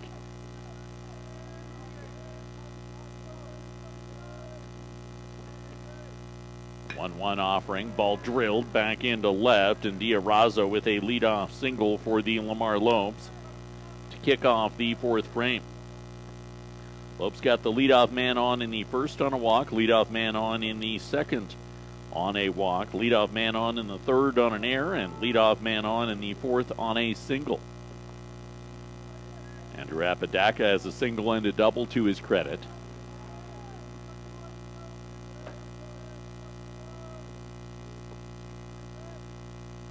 First pitch low for ball number 1. Designated hitter today over the 2 games is 3 for 4 with 5 runs batted in. 1-0, checked his swing, ball tumbled out of the zone, 2 balls, no strikes.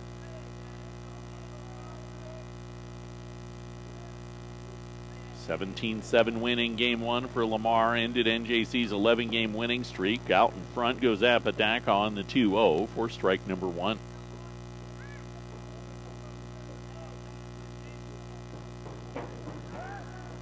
Slazowski pick throw over to first. Diarrazzo dives back in safely.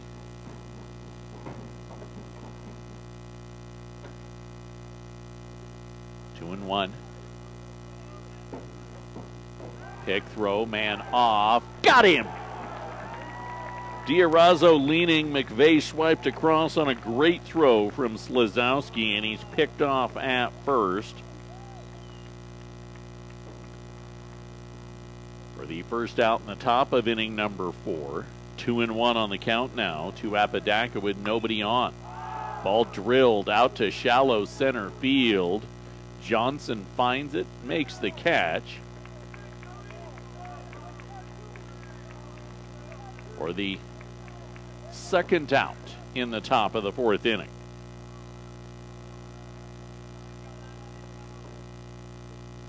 Two away to Eduardo Cardenas, who hit one of 3 home runs last inning.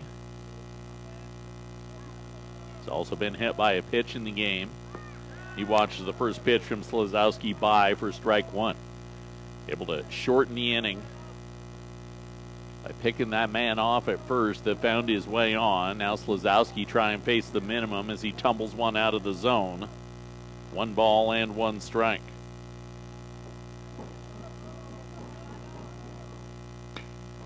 Ball hammered out to right field. Look up, look back. It's a second home run of the game from Cardenas as Slazowski hung one, and it's out of the park. Now 11-10 Lamar with 2 away in the top of inning number 4.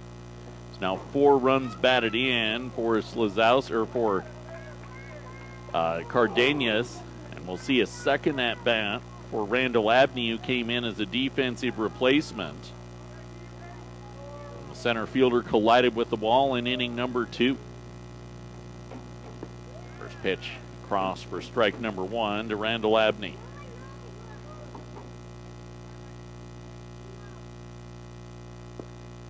Oh, 1 low from Slazowski. 1 ball and 1 strike. 1-1 low for ball 2.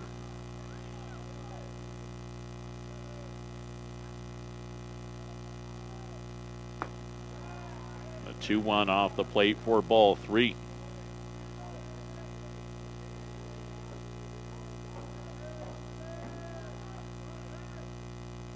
One off the plate, ball 4, so not the way to follow up the home run by walking a batter with 2 outs.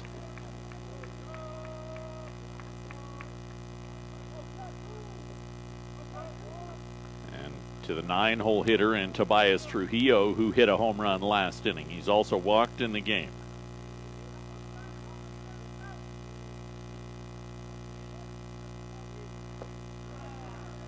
Slazowski misses low for ball 1 to Trujillo. Trujillo, a 2-run home run. He was caught stealing in inning number 2 for Lamar. 1-0. Ball pounded foul, third base side. 1 ball, 1 strike. Over the doubleheader, that home run is his only hit. Did drive in one in game number 1.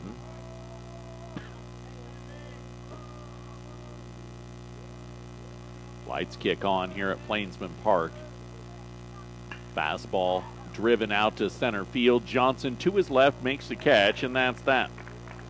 Solo shot with 2 outs does play to run. Lamar leads 11-10. Middle of 4 on the Eastern Plains Sports Network.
Plainsman trail Lamar 11-10 back for the bottom of the 4th inning to Plainsman Park. Better Electric covers all your electrical work from residential to commercial to agricultural. Better does matter. 970-521-1030. A second inning of work for Aiden Young for the Lamar Lopes. He'll face Carson Satter, Hudson Hoy, and Andres Johnson in the bottom of inning number 4. 11 runs, 9 hits, 3 errors, and 4 left on for Lamar through 4. Through 3, NJC has 10 runs, 9 hits, 2 errors, and 4 left on.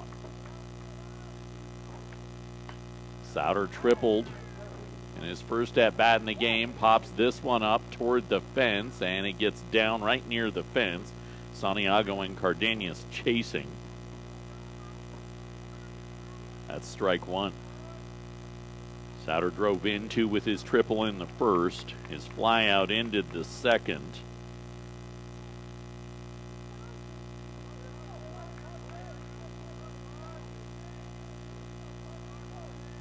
Oh, 1.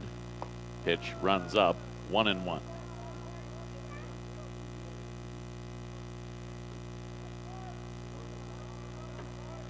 Young. 1-1 offering again high for ball 2. Young 24 pitches in his first inning of work. Arms are beginning to loosen in the pins. This is probably it for him. He'll give him 2. Pitch delivered. Souter pounds it over to short. Eli Long picks it up and tosses it across the diamond in time for the first out in the bottom of the 4th inning. That'll trot Hudson Hoy to the plate for a 3rd time today. A strikeout and a walk to the Plainsman shortstop in this evening's affair.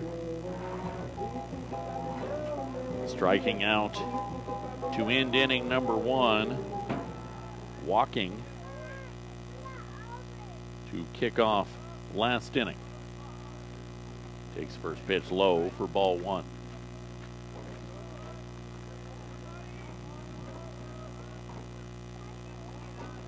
Boy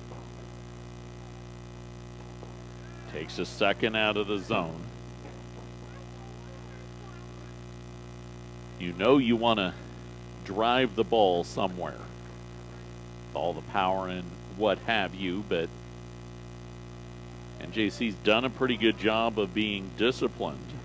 And Lamar still had to throw 170 pitches in the 7-inning game in Game 1. NJC topped 200.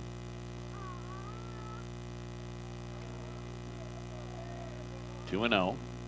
Fastball delivered and driven by Hoy out to left center field. Trying to find it in the sky and succeeding is Randall Abney. That one was way up there. And Abney able to pull it in for the second out in the bottom of inning number 4. Plainsmen have scored 4 consecutive innings at the plate. Andres Johnson will be replaced here. Yusei Uzawa will come in center field. Uzawa 0 for in Game 1 today, but did draw 3 free passes. He takes a late swing and a miss for strike 1.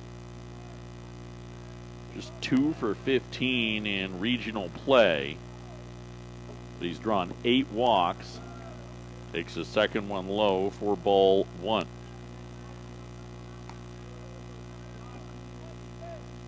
When he didn't start last Saturday, he was a mid-inning replacement. 1-1, up and away, ball 2.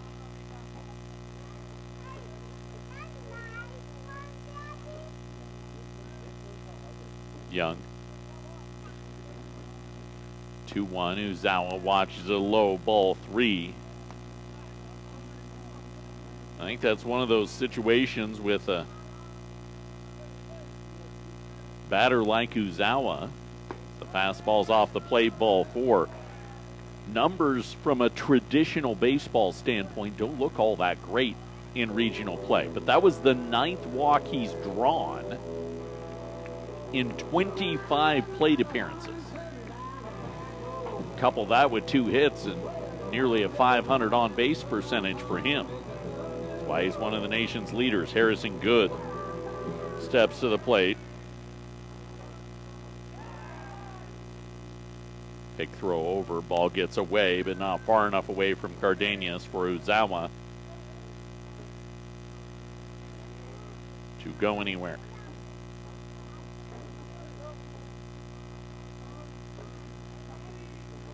Good has reached on a bunt single and an error in this second game today. Danced off the plate. 3 of the 4 plate appearances that Good has had today, with 2 in Game 1 and then the 2 here in Game 2 he's reached.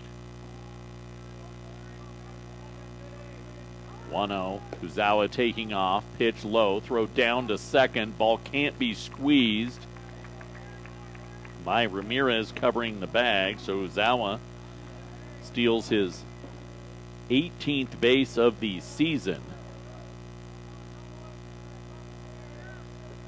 Good ahead 2-0 as a man in scoring position. Down 11-10. 2 away. Bottom 4.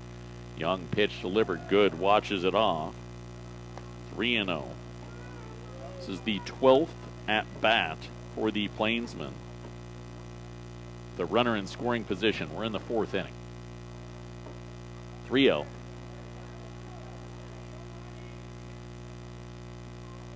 Fastball on the outer third for strike 1.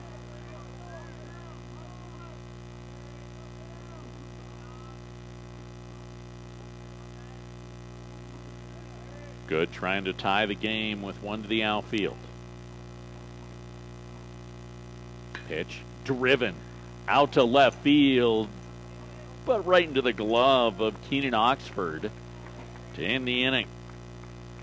Plainsmen had a chance to tie it. They're still down as we head to the 5th, 11-10 on the Eastern Plains Sports Network.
To inning number 5 we go. Lamar 11, Northeastern 10. Back at Plainsman Park. Our coverage on the Eastern Plains Sports Network made possible by Farm Bureau Insurance.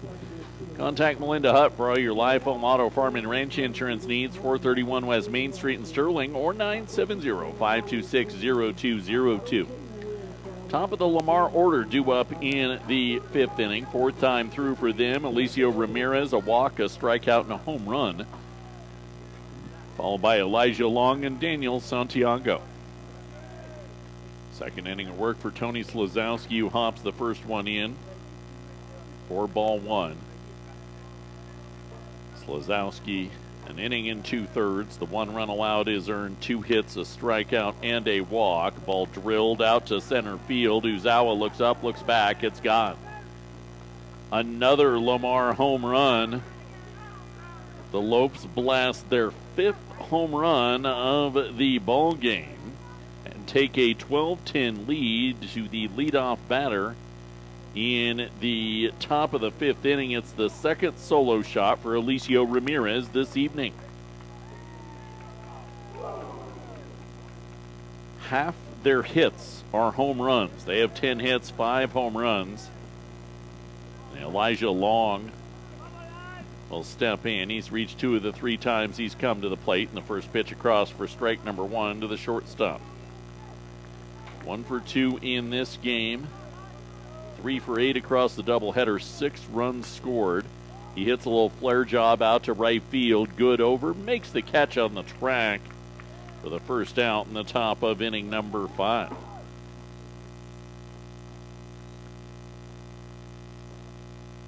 Unlike game 1, where we left a relatively moderate-sized village on the base paths between the teams, these 2 clubs in game 2 have only left 9 on. Santiago steps in. The catcher takes the first pitch in tight for ball number 1.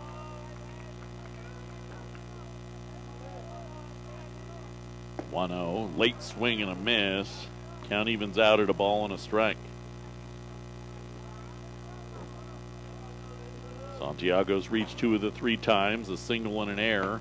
Off the plate goes the 1-1, 2 balls, 1 strike.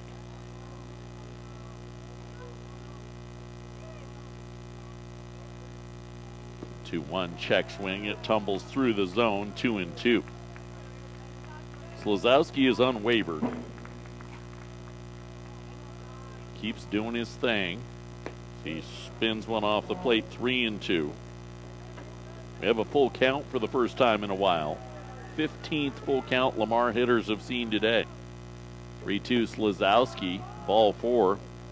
15 times that full count batter has reached base. 3 hits, 12 walks.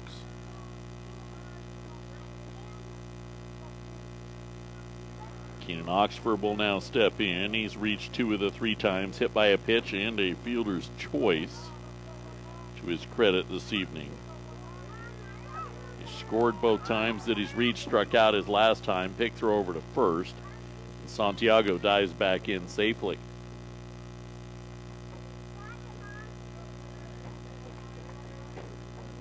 Slazowski, fastball on the outside corner to the left-handed hitting Oxford for strike number 1.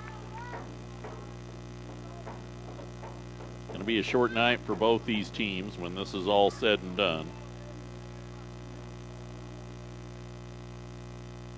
0-1 fastball bounced off foul, 0-2. They're slated to play tomorrow down in Lamar. You're talking a 1 a.m. get home for the Lamar Lopes, and JC's going to have to leave probably 7:30 tomorrow. 0-2 pitch bounced off foul. We'll do it again.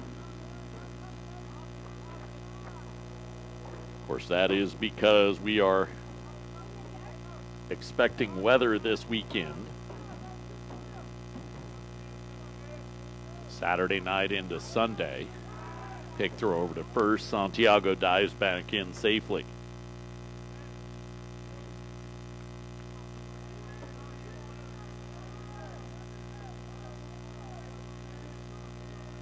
Slazowski, 0-2, fastball up the ladder. Couldn't be squeezed by Valerio. Got through and off the umpire, and down to second goes Santiago on the pass ball.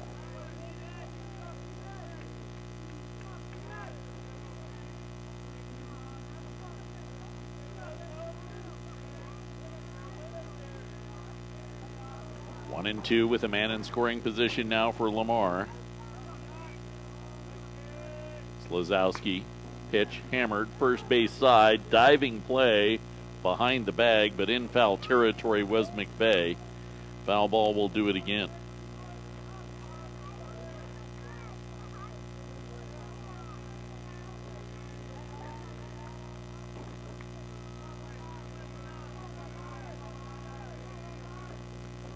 One and two. Slazowski, fastball off the hands of Oxford, foul. We'll do it again. We saw Otero be able to do this with success against Plainsman pitching last week in extended bats with 2-strike foul balls. Haven't seen Lamar do it as much today. 1 and 2, 1 away. Plainsman down 12-10 in the top of the 5th.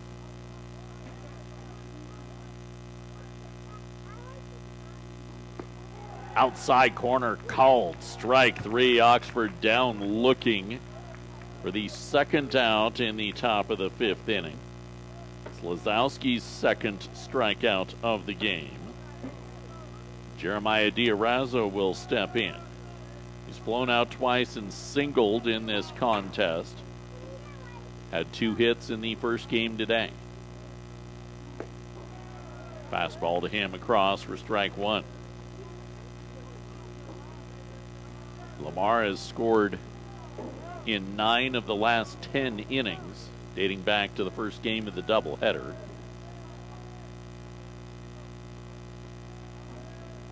Oh, 0-1, breaking ball, blistered to the backstop, foul, 0-2.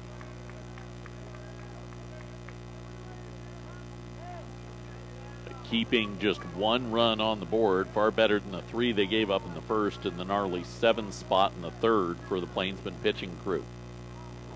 0-2. Breaking ball, swing, and a miss inside corner. Down on strikes back-to-back to keep it to just a one-run inning. Lamar 12, NJC 10, middle of 5 on the Eastern Plains Sports Network.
New arm for the Lamar Lopes as we come back for the bottom of the 5th inning. Freshman Colin Nybauer is the new pitcher. 9 innings of work over 6 appearances.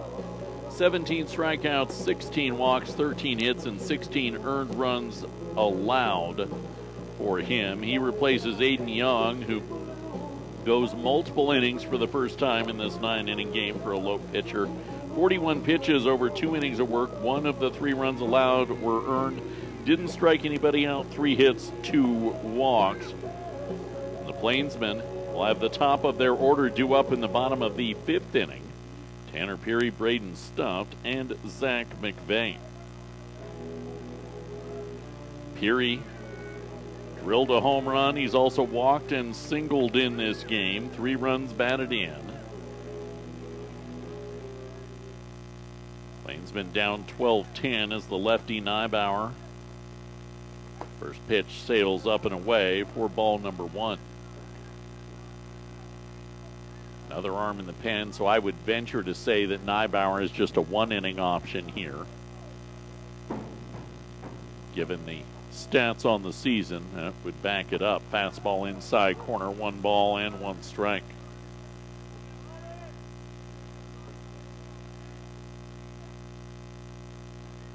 Done the 7-9 doubleheader the last few years inside this region. It's something similar to what the Rocky Mountain Athletic Conference does. 1-1 pitch low for ball 2.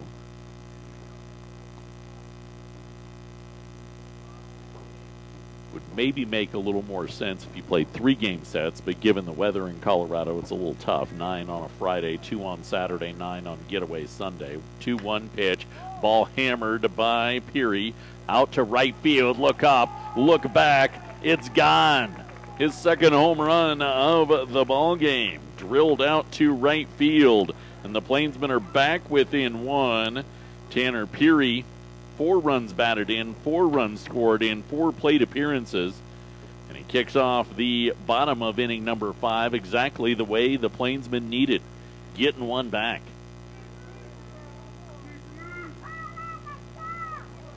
Braden Stuft, 2 ground outs and a single will dig in as the pseudo re-leadoff man after the home run from Tanner Peary. Ahead of a very dangerous part of the Plainsman order. Nybauer, first pitch way in on the feet of Stuft for ball number 1. Overthrew that one.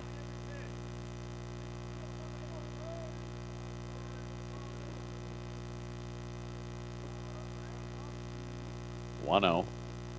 Whips it in. Can't hold back. Stuft offered on one that ended up in the dirt. 1 ball and 1 strike. Nybauer hopped it in for ball 2.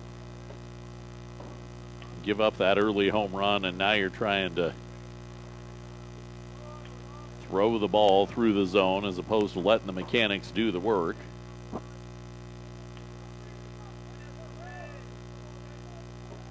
Patience is a virtue. 2-1 up the ladder, ball 3. Just muscled that extra 10% in there after that home run, thinking I got to do more than I can, and probably take here again for stuffed, I would imagine. 3-1. Way high, ball 4. Leadoff home run followed up by a walk, and Zach McVeigh to the plate. McVeigh scored a run on a ground out in the first inning, walked and scored a run in the second, reached on an error and was left on in the third, now in the fifth. See if McVeigh can't put up a crooked number for the Plainsmen here. Neibauer, first pitch, sweeps in on the feed of McVeigh for ball 1. With the man on, the lefty's forced to be a little more reliant on his delivery.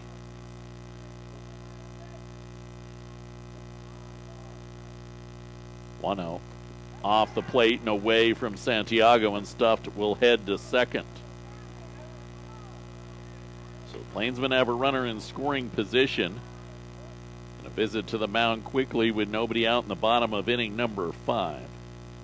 Plainsmen are 4 for 12 with runners in scoring position. The Lopes are 4 for 10.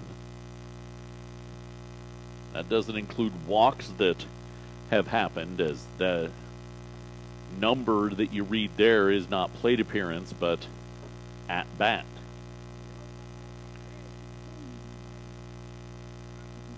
Been a lot of traffic through the first game, won 17-7 by Lamar, and this second with Lamar up 12-11, man in scoring position for McVeigh after the visit to the mound. Find a gap and tie this game. Belt a home run and take a lead.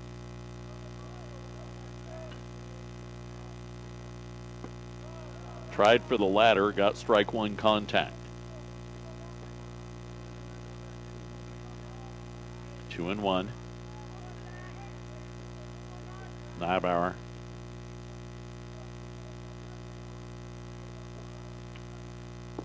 In on the feet of McVeigh. 3 balls, 1 strike.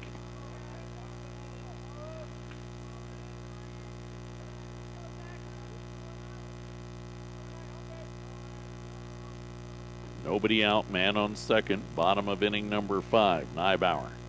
3-1 up the ladder, ball 4. So after giving up the leadoff home run, walks back-to-back batters. The Lamar pen will begin tossing.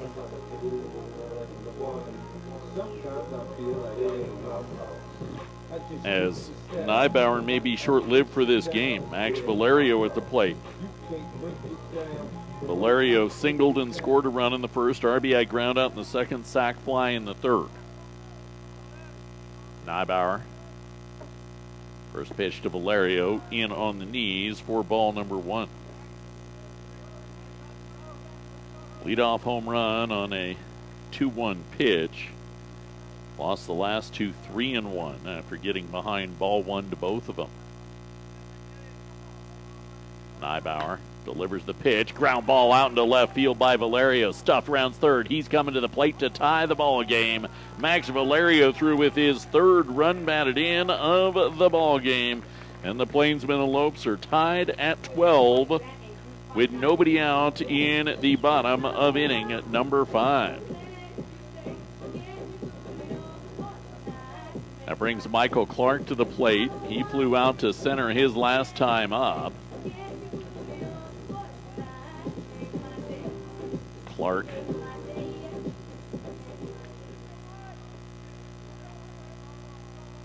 Reigning Region 9 hitter of the week.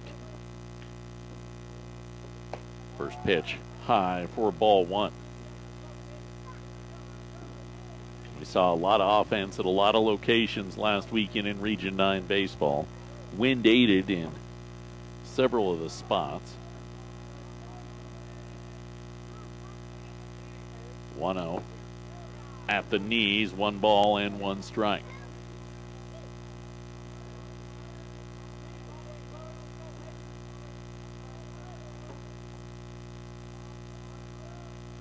McVeigh at second, Valerio at first. Check swing in the dirt. Ball hit the umpire as it got between the wickets of Santiago. Doesn't hit the umpire, and McVeigh's able to move up. Umpire is a part of the field of play, though. Take that break if you're Lamar.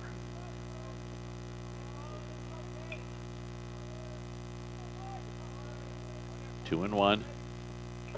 Up and all the way to the backstop goes the wild pitch. McVeigh to third, Valerio to second. Now 3-1 to Michael Clark. Urgency warming up in the pen for Lamar. A 12-12 ball game. Still the midpoint of the contest. Neibauer.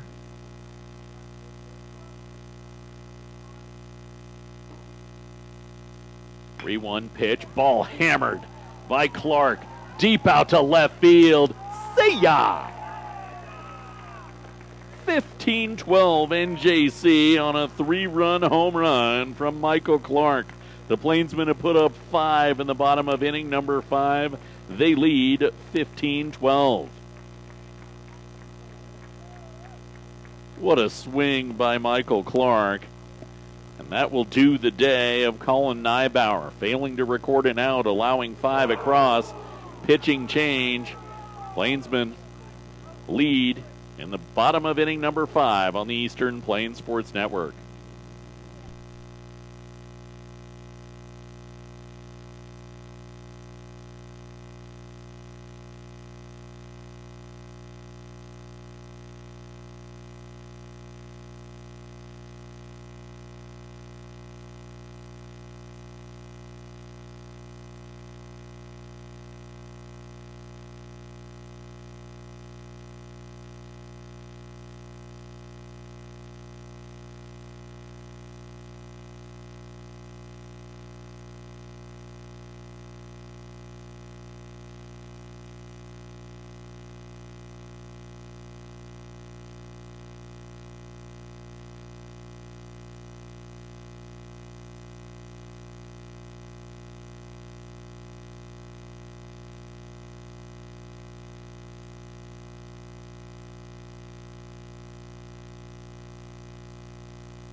Freshman right-hander Ben Vanderveer, the new arm for the Lamar Lopes, as the Plainsmen lead 15-12, bottom of inning number 5, back at Plainsman Park. And our pitching change brought to you by Premier Farm Credit.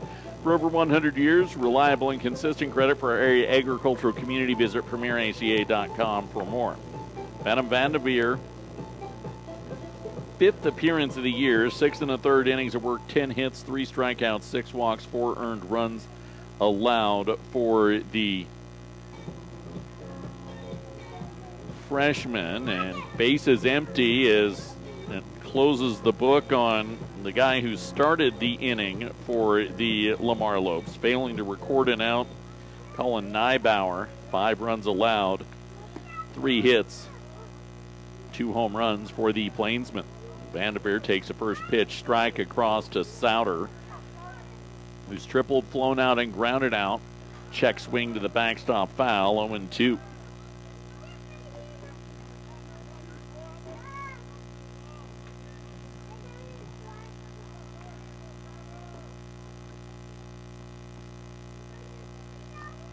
Vanderveer was not pleased with the condition of that ball after the foul ball off the fence.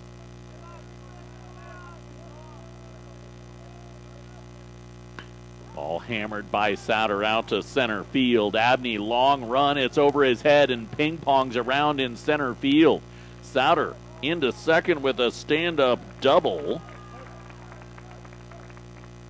The Plainsmen still in business in the bottom of inning number 5. to Hudson Hoy. Hoy does not have a hit in this game. He's struck out, he's walked, and he's flown out.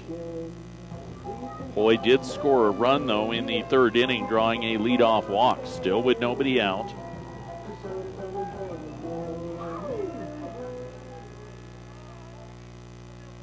Vandiver. First pitch, Hoy fouls it straight down for strike number one.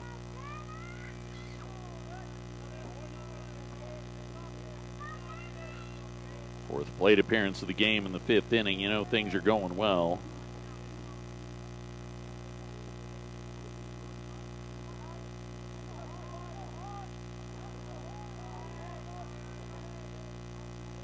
Vandiver. 0-1 pitch. Hoy lifts it up out to right field. Long run toward the line. Pulled in by Trujillo, and a great throw in will keep Souter at second on the F9 putout. It's a tough defensive play and then a tough throw back in. Moving away from the bag at third. Second at bat of the game for Yusei Uzawa, who drew his 9th walk of the regional season. His first time up, coming in as a replacement for Andres Johnson in center field.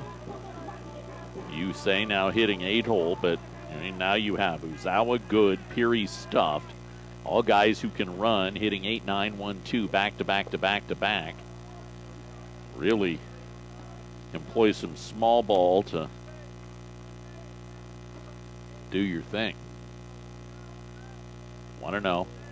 15-12 NJC, bottom 5 of this 9-inning game. Second sweeps in. 2 balls, no strikes.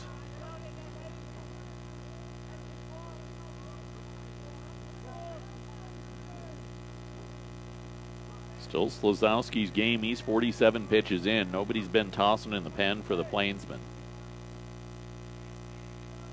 Spin, throw back to second, and just ahead of the throw goes Souter. Ramirez snuck in. Souter able to stay on the base paths. 2-0. Dancing behind is the defense again. Uzawa blisters it foul, first base side. 2 balls, 1 strike.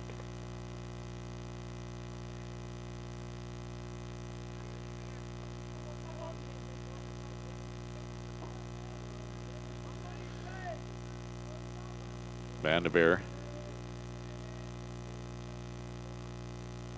The offering, Uzawa chipped it foul to the backstop.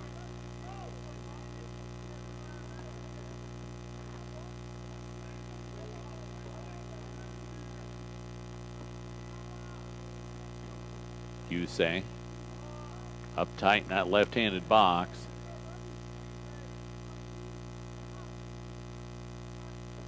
He hammers a ball, but just foul down the right field side, and the count remains 2-2.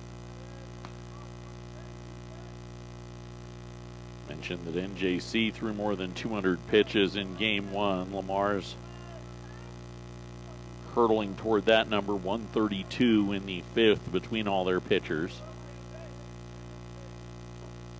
2-2 pitch just off the plate. The groan from the Lopes dugout. The count is full to Yusei Uzawa, who drew a full count walk his last time up. Vandiver pitch in tight, ball 4. That's back-to-back walks drawn by Yusei Uzawa. And Harrison Good will see his 4th plate appearance of the contest. Good reached on a bunt single back in inning number 2 about 10 years ago.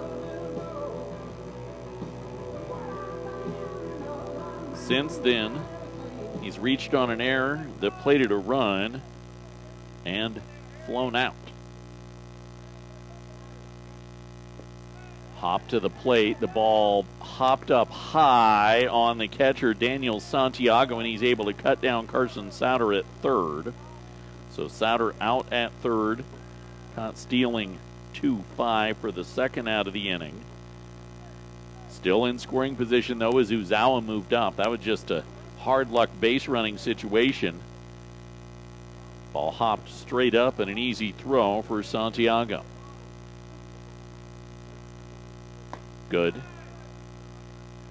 Takes the second one high, 2 balls and no strikes.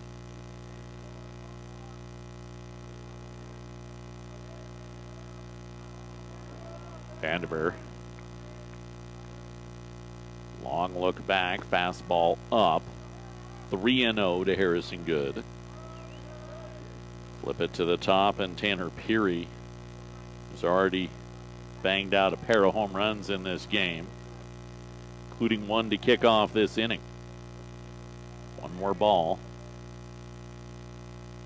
Vanderveer finds the outside corner-ish. 3-1.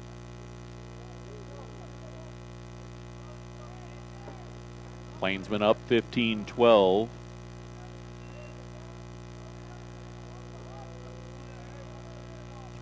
Vanderveer. Uzawa, large secondary lead. Ball dips below the knees. Ball 4. Good draws the walk. And back to the top of the order we go. To the man who kicked off this inning with the home run.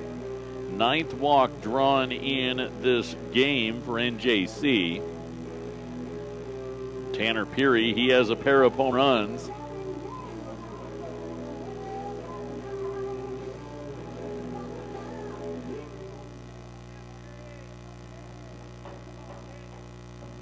Waits the first one from Vanderveer.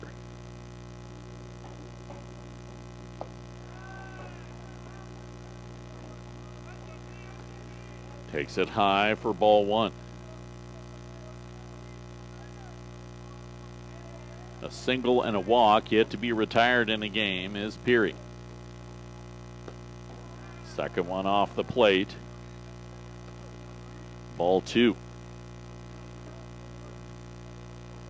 Been batted around. This is the 3rd time in this game that one of these two teams has batted around.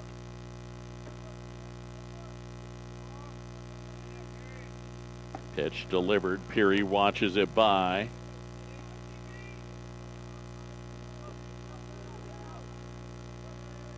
Strike number 1 there. 2-1.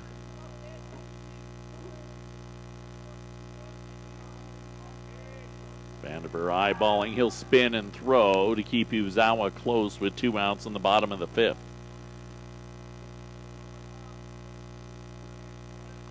Uzawa and Good could both try to take bases. They're that adept at stealing.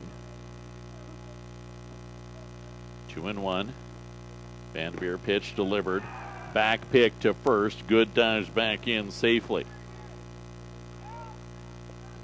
Now taking off for third after the throw to first is Uzawa.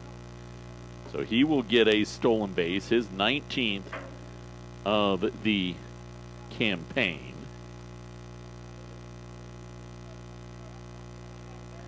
Three and 1, 2 away. Tanner Peary awaits. Pitch. Pounded into the dirt, over to short, picked up by Long, tossed across the diamond to end the inning. Not before the Northeastern Plainsman plate 5. We head to the 6th. Northeastern 15, Lamar 12 on the Eastern Plains Sports Network.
We roll across the top of the 7 o'clock hour Mountain Time. The Northeastern Junior College Plainsmen and the Lamar Lopes doing battle on this Friday evening. NJC with a 15-12 lead.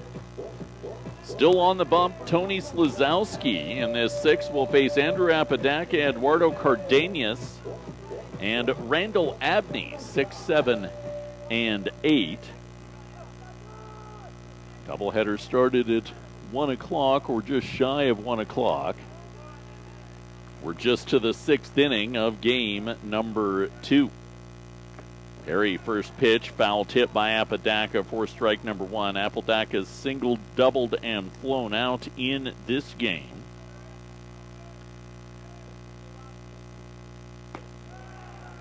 Apodaca is driven in 3 as he takes the 0-1 across for a strike. Slazowski, fastball swing and a miss, got Apodaca down, and boy, he is doing his work since he came in relief in inning number 3. 3 total innings of work now, 50 pitches, 2 runs both earned, 4 strikeouts, 3 hits, 2 walks. Cardenas has a pair of home runs and has been hit by a pitch in this game. First pitch for strike 1 to the Rattler, to the Lope first baseman. Second one dances low and in.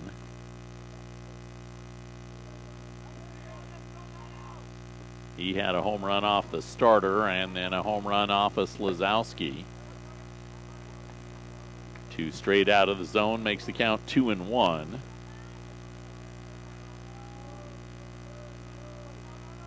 Slazowski, swing and a miss. Cardenas got out in front, 2-2. It's been such a great outing for Slazowski that there's still nobody working in the pen. And JC up 15-12 in the 6th. The 2-2, swing and a miss. Second out by way of strikeout in this inning. 5th strikeout of the game for Slazowski. 2 away to Randall Abney. Abney came into this ball game in the 3rd inning after starting center fielder Cameron Zambrano collided with the wall trying to field a triple. Finished the inning defensively, and then Abney hit for him the next frame. Part of that 7-run 3rd inning for Lamar. He hits a 1-hopper over to short, picked up by Hoy, gun to first. Did we just have a 1-2-3 inning? We did, for the first time today. Plainsmen lead 15-12, middle of 6 on the Eastern Plains Sports Network.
Braden Stuff leads things off for NJC. Bottom of inning number 6 in this 9-inning game. They lead Lamar 15-12. Stuffed, he is grounded out twice, singled, and walked, and this is his 5th plate appearance of the game, and he fouls off the first pitch he sees for strike number 1.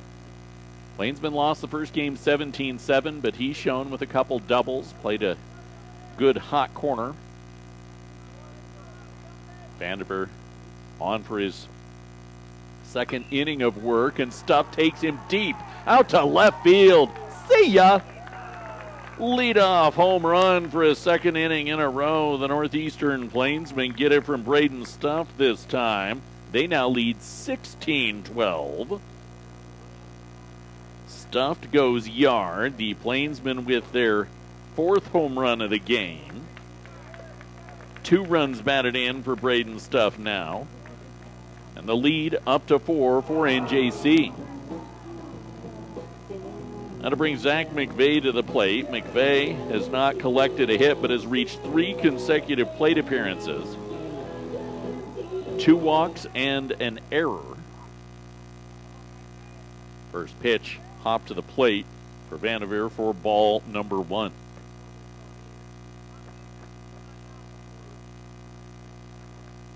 Plainsman looking to get back on the right side. I haven't seen results from Southeast and Trinidad today, or any of the other series that are going on today. Fastball up and in, 2 balls, no strikes.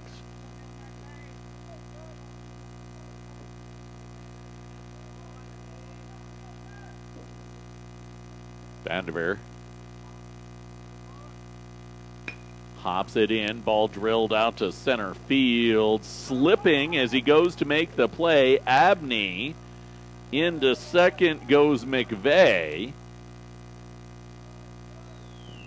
Abney, who is the replacement in center field, steps up, and he's hobbling his way back to his defensive spot in center field.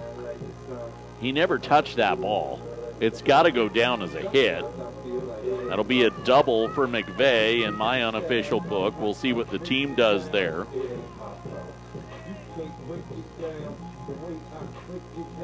Abney just slipping. He didn't really have a play on that ball once he slipped, so yes, it's a miscue defensively, but where he didn't touch it by rule of the book, I can't give him the error. 15th hit of the game for NJC as Valerio takes first pitch low for ball 1. 2 singles, a sac fly, and a ground out in the second game today. Fastball up the ladder for ball number 2. Valerio has driven in 3, had an RBI ground out in the second as well, and scored twice. Vanderveer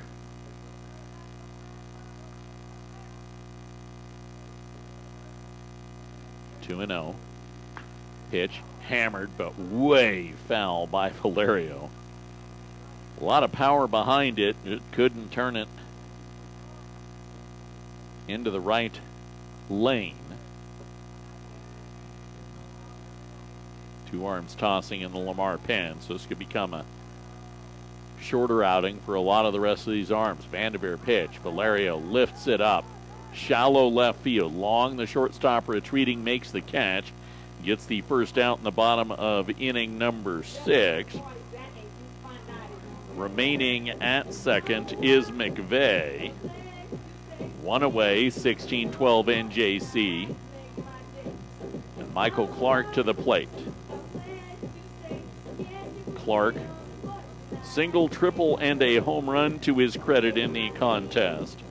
I think he ended up a double away from the cycle last weekend, too.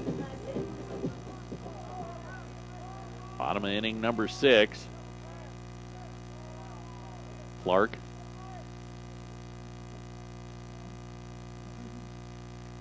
First pitch high for ball number 1. We've only seen 5 cycles in the 27-year history of NJC.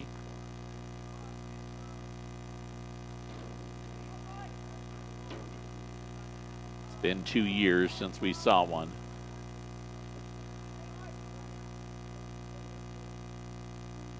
One and 0. Fastball out in front goes Clark. 1 ball and 1 strike.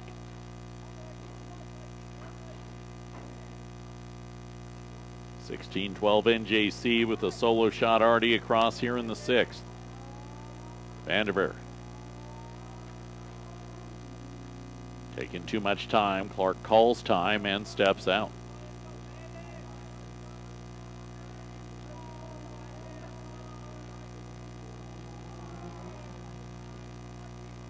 One and one. Clark watches by, strike two. Clark has been capable of taking counts deeper.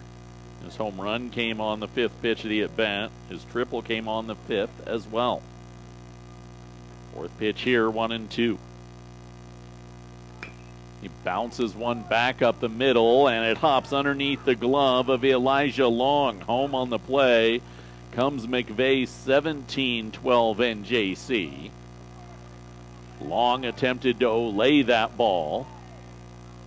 And the Plainsmen add another, putting a crooked number on the board in this bottom of inning number 6. Go hit there with a single back up the middle once again. So give an RBI to Clark, his second single of the ball game, as Carson Souter steps to the plate. Souter has doubled and tripled, grounded out and flown out. He hammers a ball over to short. Could be double play territory. To second for one. First off the mark. The first baseman, Eduardo Cardenas, saying he tagged the runner as he was going by, and the field umpire will call time.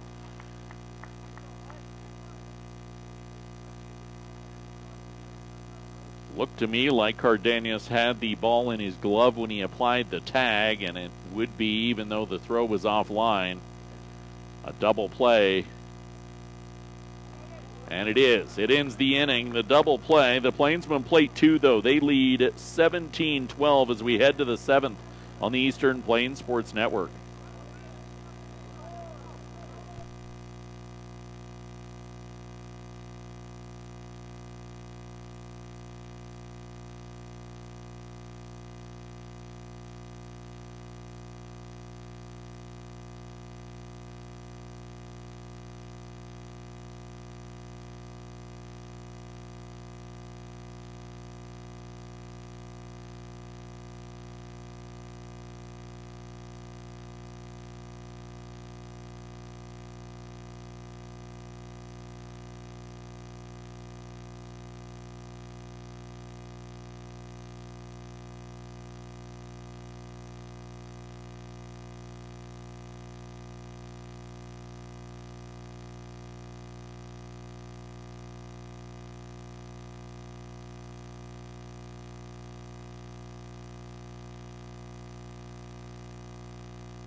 Plainsmen leads 17-12 as we enter the 7th of this 9-inning affair. Welcoming you back to Plainsman Park. Our coverage on the Eastern Plains Sports Network is made possible by Ice Lanes. Have fun with your family and friends.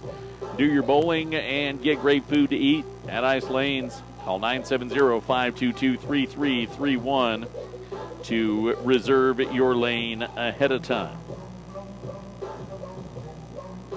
Tony Slazowski out for another inning of work. He's pitched his backside off right now.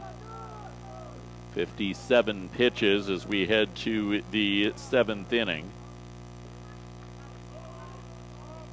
3 2/3 innings of work for him. And he starts off the leadoff man, Tobias Trujillo, with ball number 1. Second one rips through, and the count evens out at 1 ball and 1 strike. 2.5 hours into this game. Slazowski, fastball, check swing. Did he break the plane of the plate? No, he didn't. 2 balls, 1 strike. We're running this late because the 7-inning game took 3 hours and 11 minutes. It was 4:45 before we started this game. 2-1 pitch misses for ball 3.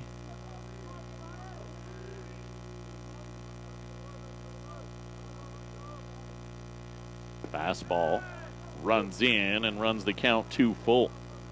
16th full count of the day for the Lamar Lopes over the doubleheader. Previous 15 have reached. Slazowski, 3-2, finally gets the out, swing and a miss. Lopes had found their way on, getting to 3-2 every single time over the doubleheader.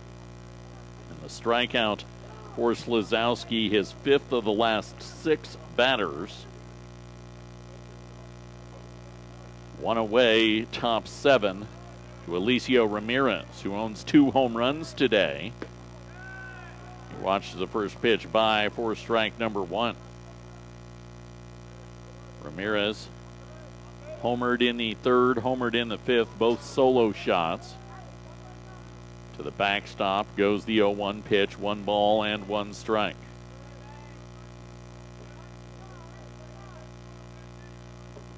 Slazowski, 1-1, bounced back up the middle and out into center field. His first inside the park hit today. A ground ball single, the Lopes' 11th hit of the game, and they have a man on with 1 away in the top of inning number 7. Elijah Long to the plate. He's gone oppo all of his contact today. 2 flyouts to right, a single to right. He's walked as well.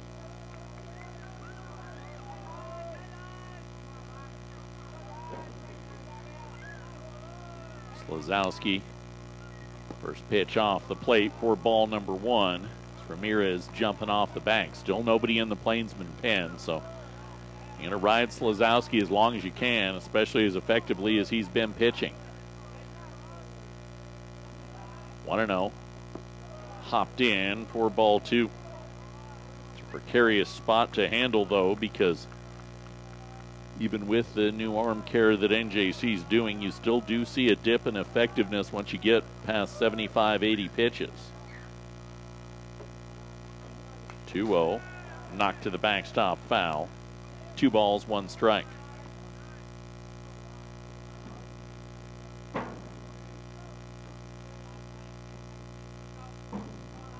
Elijah Long.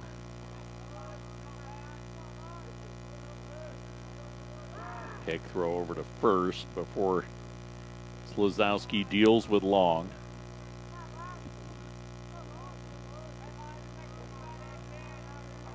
Ten runs in the first 3 innings, only 2 cents for the Lamar Lopes. Ball knocked to the backstop, foul.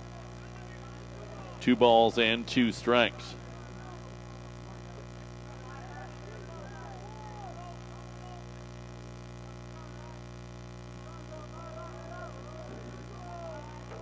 Slazowski.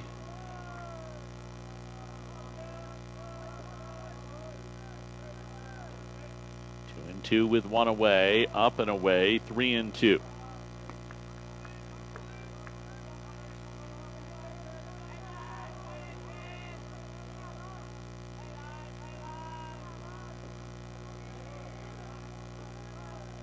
Payoff pitch. Hammered back up the middle. Slazowski knocks it down. Only play he's going to have is 2 first. Ramirez moves down to second. 1-3 on the putout, 2 away now. In the top of the 7th inning, still 17-12 NJC. Catcher Daniel Santiago has reached 3 of the 4 times he's come to the plate today, a single, an error, and on a walk. First pitch off the glove of Valerio, big jump out at second, back pick down. Sauter can't pull it in. I think Ramirez was back in safely.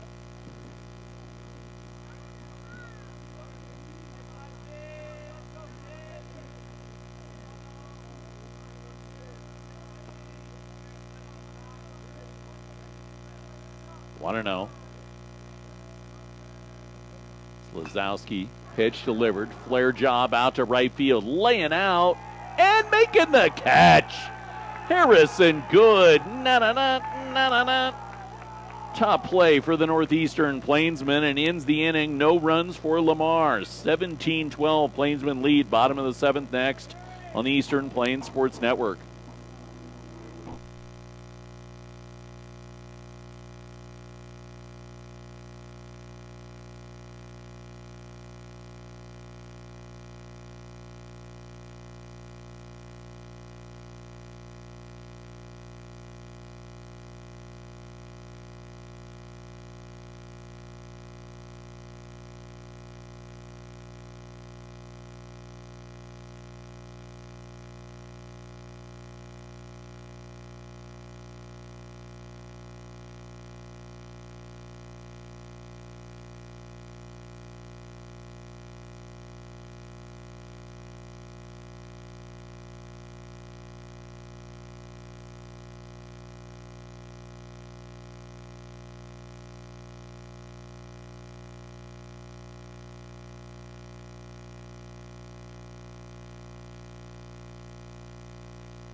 New arm for the Lamar Lopes as we head to the bottom of inning number 7. NJC leading 17-12. It is freshman Benicio Marchiondo, his 6th appearance of the year, 7 innings of work, 13 hits, 10 earned runs, 7 strikeouts, and 6 walks for the freshman. He'll tangle with Hudson Hoy, Yusei Uzawa, and Harrison Good in the bottom of the 7th inning. Coverage made possible on the Eastern Plains Sports Network by First National Bank in Fleming. Bank your financial needs with Logan County Home and Bank since 1917. First National Bank in Fleming. Member FDIC.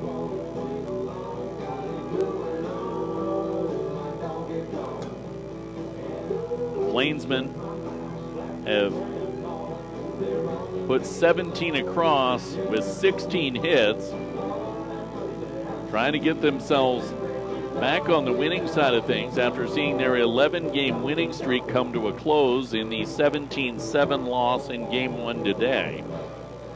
To only see 7 innings here in this 9-inning affair, you'd have to play 5 in this bottom of the 7th to shorten our day. I say that tongue-in-cheek because this has not been a short day. Hudson Hoy yet to pick up a hit in the game. Pair of flyouts, a strikeout, and a walk. Hoy has scored a run.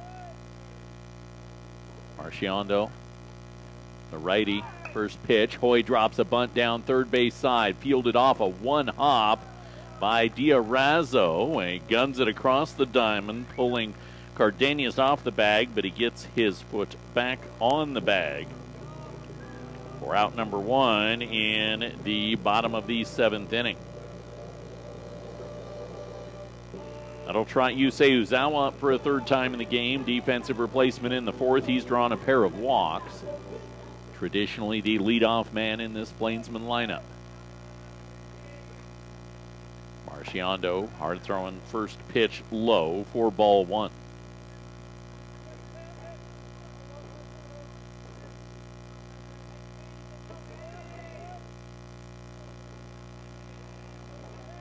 Here in Marchiondo rocks and fires, sails it off the plate. 2 balls and no strikes.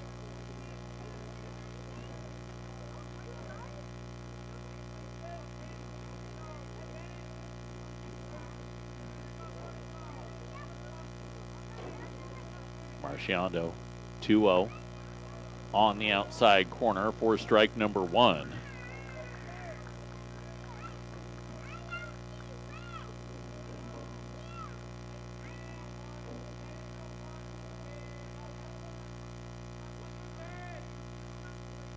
Settling in, 1 away in the bottom of the 7th. Uzawa watches the 2-1 away, 3-1.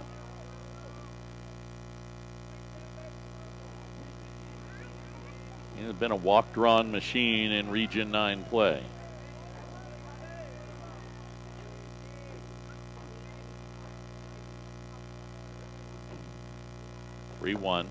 Up the ladder, ball 4. This is the 6th game in regional play for Yusei Uzawa. That is the 11th walk drawn.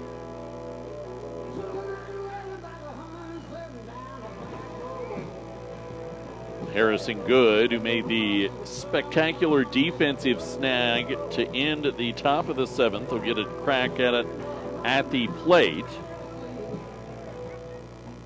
He's reached 3 of the 4 times he's stepped up. Only 1 hit, though, a bunt single. Uzawa takes off, first pitch, throw wide of the bag and out into center field. Uzawa will move down to 3rd. Throw in from center is knocked down, so Uzawa takes 2nd on a stolen base, 3rd on an error. Stands 90 feet away from the Plainsmen's 18th run this evening. As the sun's gone down, the temperature has as well. We were 75 at first pitch. 68 right now. Marchiondo, fastball way in on Good. 2 balls, no strikes.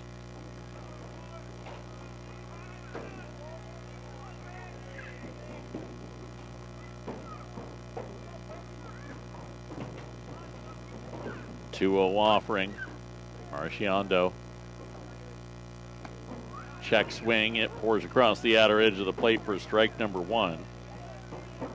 Lopes have elected to go staff outing in this 9-inning game. Marchiondo is the 6th pitcher in 7 innings.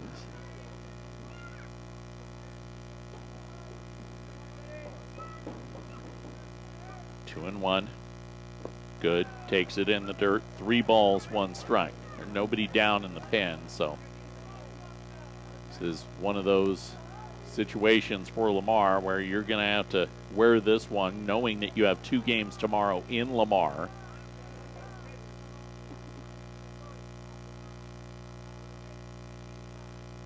Three and one.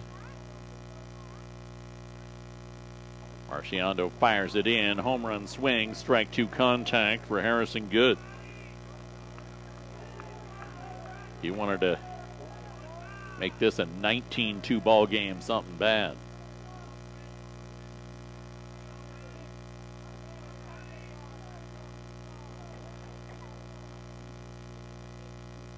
Three and two.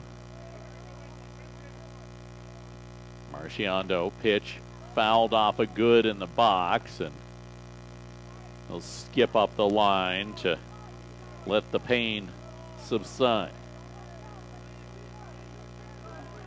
Plainsmen on the road for the next 3, back at home next Friday, 1 o'clock start against McCook.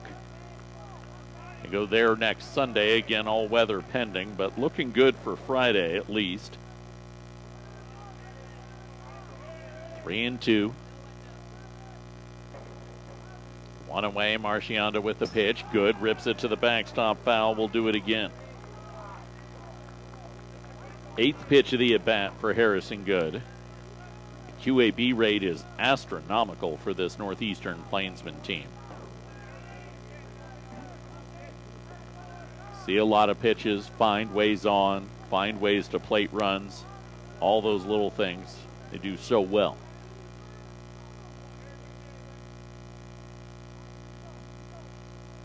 Three and two once again. Marchiondo. His 14th pitch of the inning. Good. Watches it by. Ball 4. So the inning kicks off for the Northeastern Plainsmen on a Hudson Hoyt ground out on the bunt attempt. Since Uzawa's walked, stolen second and taken third on an error. Now Good has walked. And I would imagine he's going to take that base on balls and try and turn it into a double real quick. To Tanner Peary, top of the order. He's hit 2 home runs and singled today, a walk and a ground out. The ground out his last time up. The first time he's been retired in this second game. Takes first pitch up and away for ball number 1.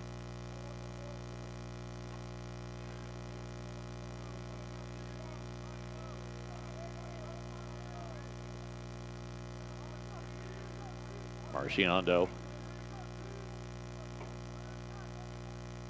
Pitch delivered, home run swing, strike 1 contact for Peary. I've been the voice of NJC. Today marks the start of my 17th year. I started in March 28th of 2009. I don't recall a 3 home run ball game for anybody.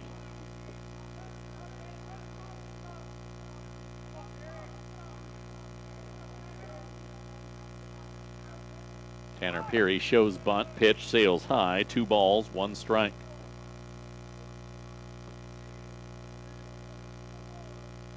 There was that one wild game 2 years ago. The wind was blowing out at like 40 miles an hour. I wasn't here for that one. We were at softball where it was blowing in 40 miles an hour.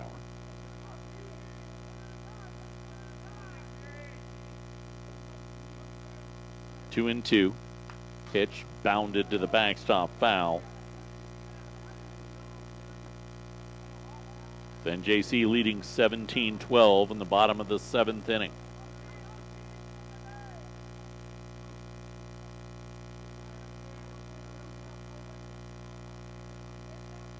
Good on first, Uzawa on third. Marchiondo.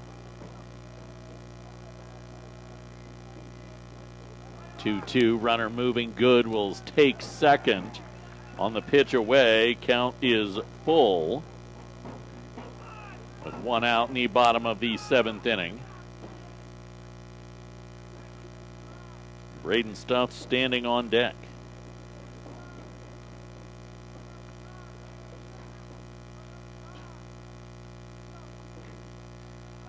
Peary. Anything to the right side plates a run. That's a positive out, even if you get recorded out. Marchiondo.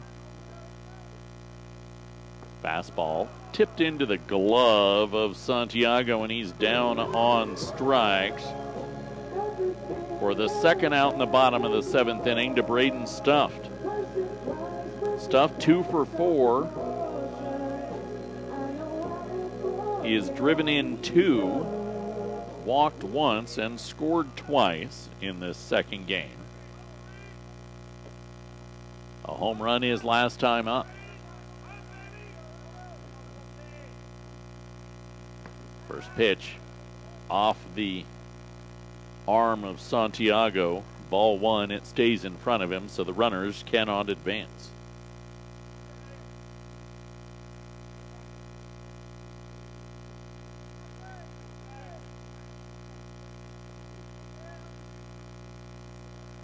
Marchiondo trying to keep this a 17-12 game in the bottom of the 7th inning. 1-0. Breaking ball into the dirt. 2 balls, no strikes.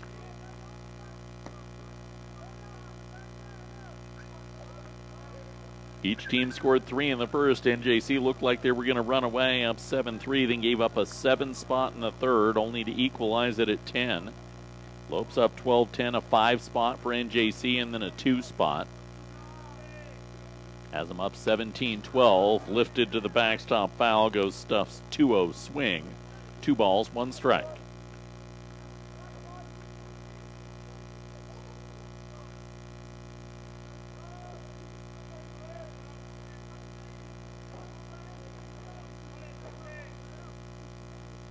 Find a gap, you plate 2. 2 away. Plainsmen have had a lot of success with 2 outs today. Pitch belted to the backstop, foul by Stuff. 2 balls, 2 strikes. I think most impressively with this myriad of arms that have been utilized, NJC's only struck out twice in this 2nd game. 2 balls, 2 strikes. Marchiondo. The offering in tight, takes the count 2 full.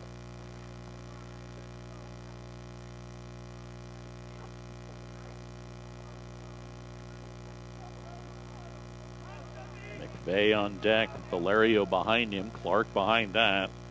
Stuff can snowball this 7th inning. Have to do it with 2 outs, though. And a 3-2 count. Marchiondo, pitch delivered, grounded through the hole at 3rd. 2 home. Ozawa in, good in. 2 RBI single for Braden Stuff. 19-12 NJC. Just took what he was given to take it right between the 3rd baseman and shortstop. Plainsmen with 2 outs will have Zach McVeigh to the plate. He grounded out in the 1st inning to plate a run. He has since walked, reached on an air, walked again, and doubled. McVeigh, 3 runs scored, 1 run batted in. Runner moving, pitch delivered, swing and a miss. Stuff to second. Did he get him? Yeah, he did. Plainsmen cut down at second, but get 2. 19-12, we go to the 8th on the Eastern Plains Sports Network.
Plainsmen lead 19-12 back to Plainsman Park for inning number 8 on this Friday evening, and Tony Slazowski still on the hill. He did not start this game. McCoy Lucero did. Came in with 1 out in inning number 3. Since then, he's gone 4 2/3. He has given up 2 runs, struck out 6, 4 hits, and walked 2. Of his hits allowed, 2 of them have been home runs. Keenan Oxford will be the man he faces to kick off the top of inning number 8. Brought to you on the Eastern Plains Sports Network by Pete's Farmers Co-op. Farmer-owned in Pete since 1915. 970-334-2204. The righty, the first pitch up the ladder for ball number 1 to Keenan Oxford. Second dances across to even the count out at 1-1. Arms in the Lamar pen again, so likely a change to the bottom of the 8th. 1-1, swing and a miss for Oxford, 1-2.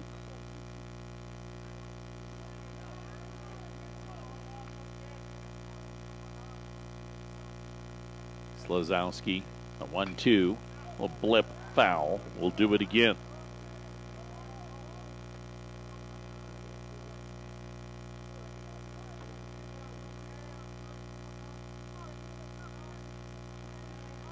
Slazowski approaching 80 pitches. Off the plate goes the 1-2. Nobody in the pen, so let him just continue to do his work. 2-2. Pitch lifted, left side of the infield. Hudson Hoy just on the outfield grass makes the catch on the pop-up for out number 1.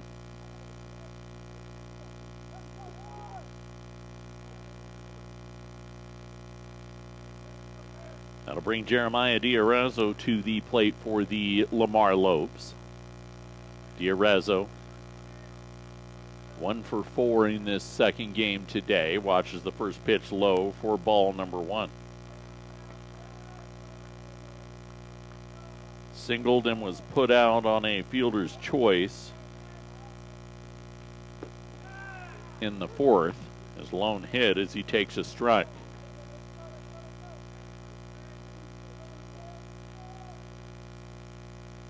1-1. Fastball lifted, foul territory toward the Lamar bullpen. Back to make the catch in foul territory, Zach McVeigh. Another web gem for the Northeastern Plainsmen, this time on a retreating McVeigh in foul territory for the second out in the top of the 8th inning. And Andrew Apodaca will be charged with getting Lamar on the base paths and avoiding them being sat down in order for a second time in this game. First pitch across for strike number 1. Apodaca singled and doubled, flown out and struck out his last 2 times. 0-1 off the plate. 1 ball and 1 strike.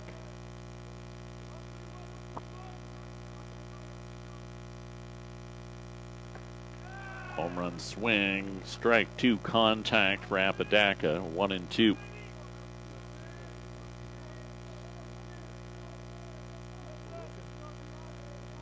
Slazowski, 1-2, swing and a miss. Ball dropped by Valerio. He'll pop out the crouch and toss it down to first. 1-2-3 goes at the order. It stays Northeastern 19, Lamar 12. Bottom of the 8th next on the Eastern Plains Sports Network.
New arm for the Lamar Lopes as we head to the bottom of the 8th, 1912 NJC. Daniel Terrazas will be the new pitcher. It's just his second appearance of the season. He's only gone a third of an inning this year and recorded 1 out. A position player and pitcher for the Lamar Lopes. Have another arm in the pen, so you wonder if maybe this isn't a short appearance for him to try and keep this a 1912 game and get to the top of the 9th with hopes of a rally. Zach McVeigh, Max Valerio, and Michael Clark due up for the Northeastern Plainsmen. McVeigh, 2 walks, an error, a double, and a ground out to his credit. He was at the plate when the inning came to a close in the 7th.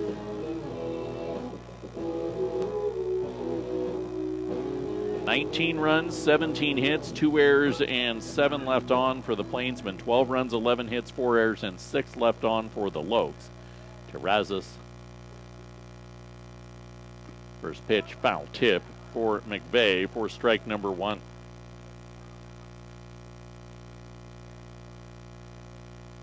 Plainsmen can shorten this ball game with 3.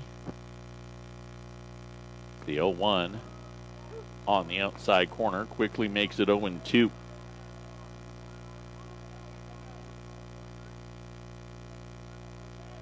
Terrazas.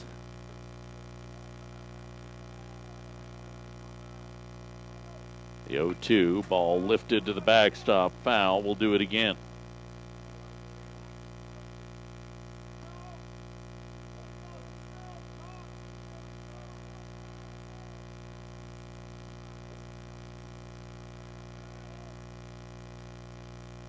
To the leadoff man in the bottom of the 8th. Terrazas sails it off the plate, check swing, ball 1.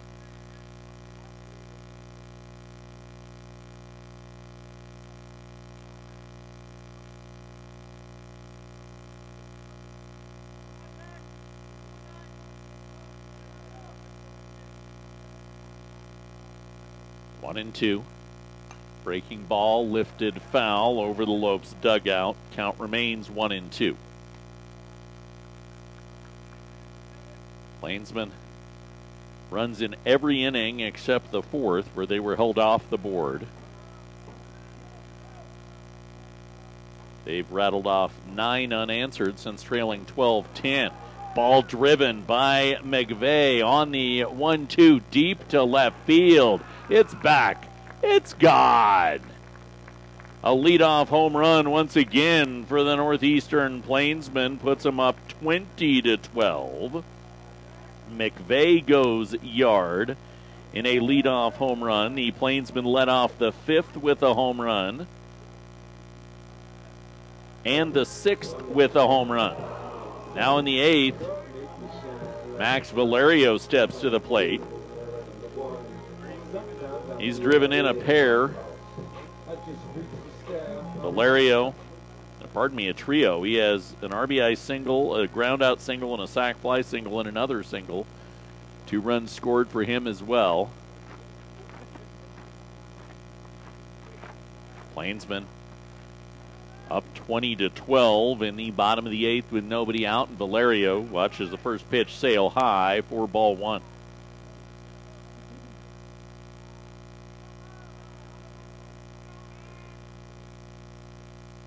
Terrazas, breaking ball, popped back foul. 1 ball, 1 strike.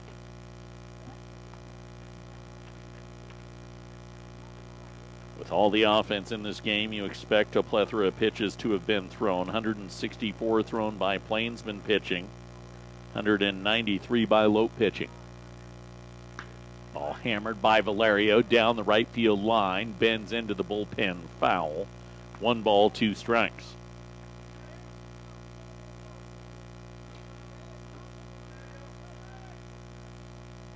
Nobody out, bottom of the 8th inning.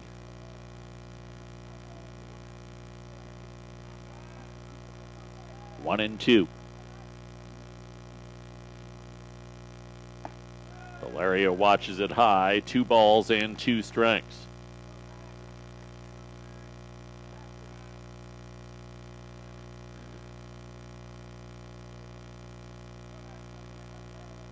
2-2. Ball hammered by Valerio. Foul will continue this at bat.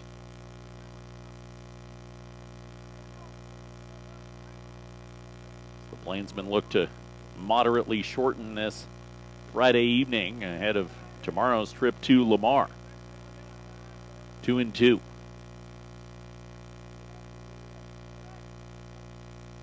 Pitch. Woo, just off the plate. Takes the count 2 full. Plainsmen have had a lot of success recently getting on at full counts. Lamar has all day long. 3-2. Off the plate, ball 4. So the walk for Max Valerio will bring Michael Clark to the plate. Nobody out in the bottom of inning number 8, 20-12 lead. Clark is a double away from a cycle for the second time in the last week. He has a single, a triple, and a home run. He's flown out and also singled again his last time up. First pitch up the ladder for ball number 1 to the reigning Region 9 hitter of the week.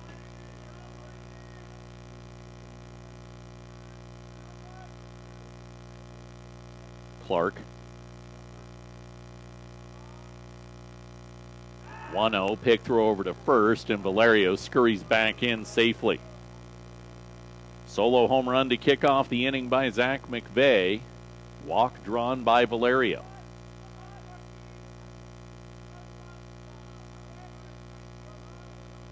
1-0, pitch delivered, bouncer over to third, behind the bag at third, it's pulled in, the throw across the diamond will not be in time. It's another single, a 5th hit of the ball game for Clark.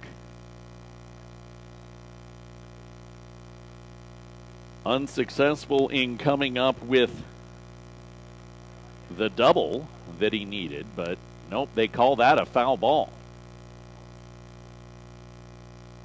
A bent foul behind the bag, so 1-1.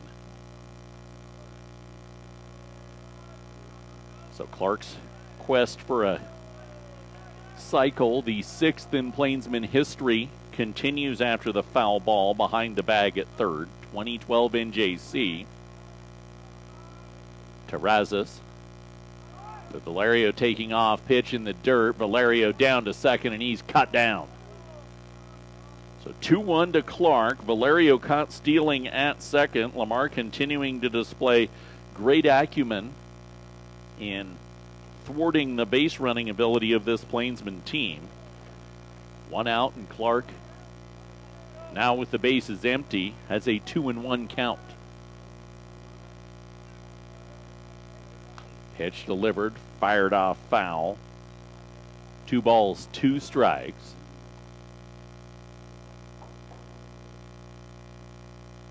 Plainsman looking to get a win back after losing the first game of the doubleheader today, ending their 11-game winning streak. 2-2. Pitch delivered. Clark swing and a miss. He's down on strikes. Out number 2 in the inning after getting an opportunity at that double again.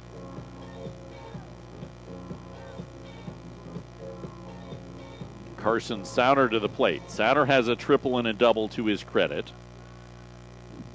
The Plainsman shortstop has driven in a pair, hit into a double play his last time up. Takes first pitch away for ball number 1. We go to the 9th. It's 7, 8, and 9 in the Lamar order due up. 1-0 pitch. Souter watches it by. 1 ball and 1 strike. And with nobody tossing in the pen, Tony Slazowski is going to be given a chance to finish this game. He's at 87 pitches. 1-1. Terrazas hops it in. Ball 2.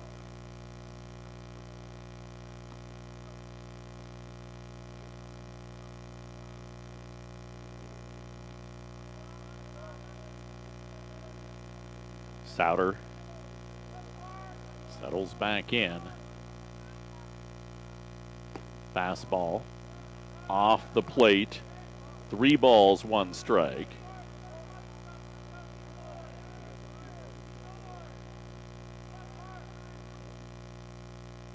The 3-1 offering, swing and a miss by Sauter, runs the count 2 full.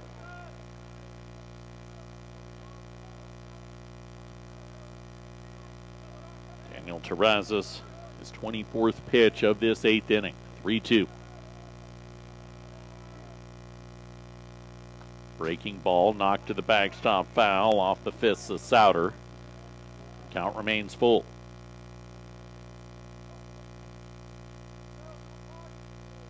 Only been 1 game in Region 9 play where NJC has had more hits than runs scored, as they have 20 runs and 18 hits in this one. Fastball off the plate, ball 4. They draw another free pass. They drew 8 walks in game number 1 to the Northeastern Plainsmen, as Hudson Hoy will get a crack at it. 13th walk drawn here by Sauter. And it will not be Hoy. It will be, for the Northeastern Plainsmen, a pinch hit of Brendan Cleland, who hit in game number 1 today. First pitch sweeps in on the feet of him for ball number 1.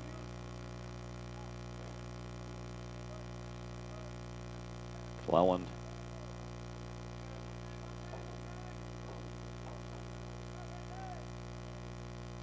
One-0.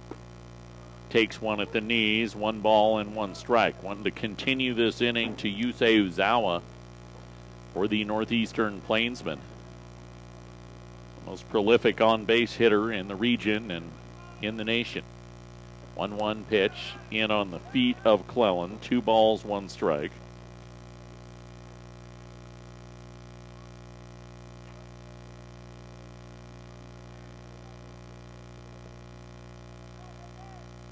Terrazas.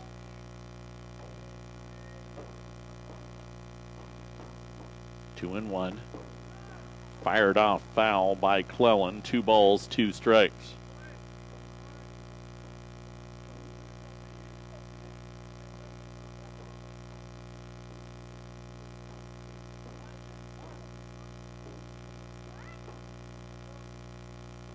Terrazas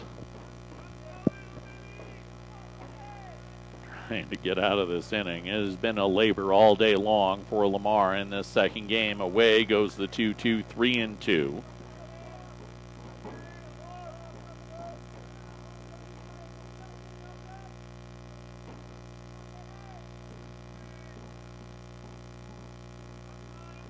Payoff pitch with 2 away. You expect Sauter to be moving.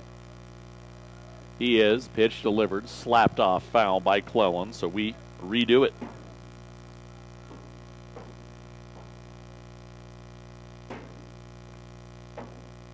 Three hours and 11 minutes in this one. That's what the 7-inning game took us earlier today.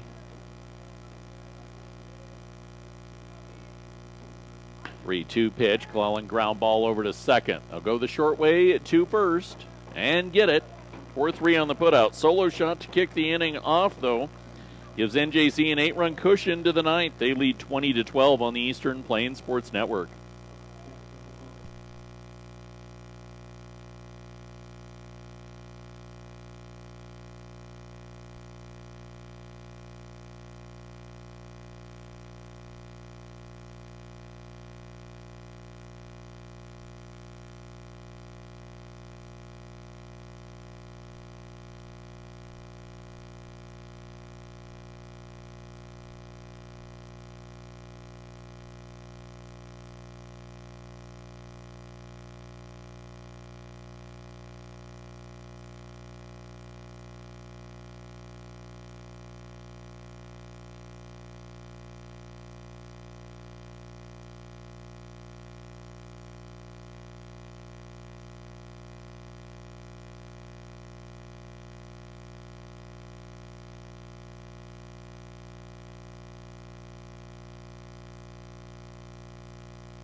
Tony Slazowski still out there for the Northeastern Plainsmen as we head to the 9th.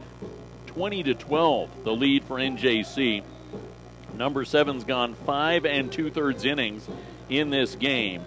87 pitches, 2 earned runs, 7 strikeouts, 4 hits, and 2 walks. Defensively, Carson Souter will move over to shortstop after Hudson Hoy was hit for. The Northeastern Plainsmen will keep Brennan Clellan in the game at second. He was the pinch hitter. It's Eduardo Cardenas that will tango with Slazowski in the ninth, with NJC leading 20-12. Advanced Agri Solutions is here for all the steps in the growing process: seed, food, water. 970-571-2024. Cardenas, who's hit a pair of home runs in the game, takes strike one. The 1-1 offering. Slazowski way up and away for ball 2. As a reliever, Slazowski has thrown what would amount to be nearly a complete game in a 7-inning affair. Pop up by Cardenas behind the plate. Valerio gives chase just over the fence, foul. 2 balls and 2 strikes. You know, you've had all of this work offensively for NJC. 3 hit days from Peary, who has 2 home runs. 3 hit days from Braden Stuff. 2 hit days from McVeigh. Valerio, a 4 hit day from Clark. A 2 hit day from Souter. It's the 2-2 misses ball 3, and a game that has featured 32 combined runs. But Slazowski misses for ball 4, and that one tagged the umpire. He walks Cardenas. Slazowski has been the one that actually stands out the most for this Plainsman club because of the effort he's put in on the mound. He came in. They'll give the umpire some time to gather himself. He came in the 3rd inning. Inherited the bases loaded, got the final 2 outs of the inning. And since then, he's given up the 2 home runs, a single, and 2 walks since he entered into this contest.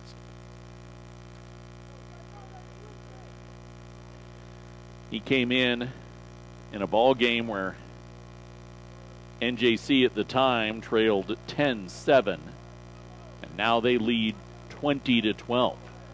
Umpires up and okay as Randall Abney, who came in back in inning number 3 after a collision with the wall in center field by the starting center fielder, drops a bunt. Off the mound, Slazowski picks it up, throws a strike to first, and then the back pick to second gets away from Souter, but off the leg of Cardenas, so a sacrifice bunt is what that amounts to be. 1-3 on the putout to advance the runner into scoring position. Now 1 out in the top of inning number 9. Cardenas in scoring position for Tobias Trujillo. Slazowski at 94 pitches. Swings a fastball past Trujillo for strike number 1. I haven't seen every game this year, but this 95 pitch outing is the longest outing of any NJC pitcher. I'd be pretty solid in saying all year long, as Slazowski dumps a breaking ball on the outside corner. No balls, 2 strikes.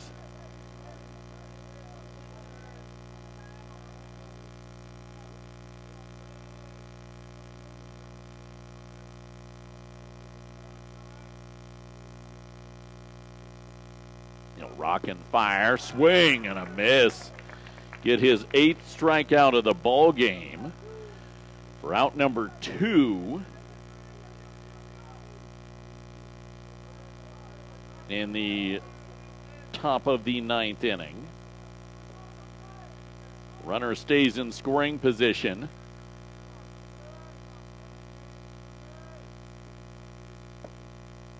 And the first pitch To the top of the order, Eliseo Ramirez misses for ball one.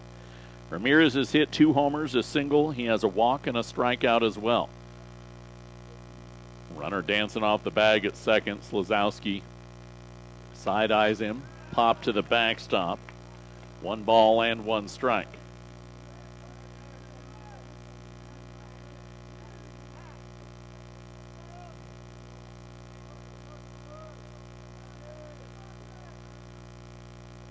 Slazowski peers in.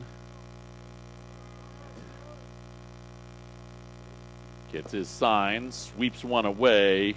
2 balls, 1 strike. 100 pitches for Slazowski. First time this year a Plainsman pitcher has topped the century mark, I'm quite positive. In a relief effort, no less. 2-1. Slazowski popped off foul. 2 balls, 2 strikes. He's 1 strike away from finishing the ball game.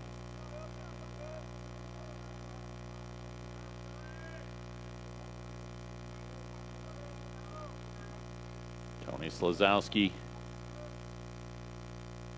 gets his signs from Valerio. Pitch number 102. Cardenas out at second, and time called as Valerio and Slazowski were not on the same page. Whatever pitch Slazowski took, Valerio didn't like.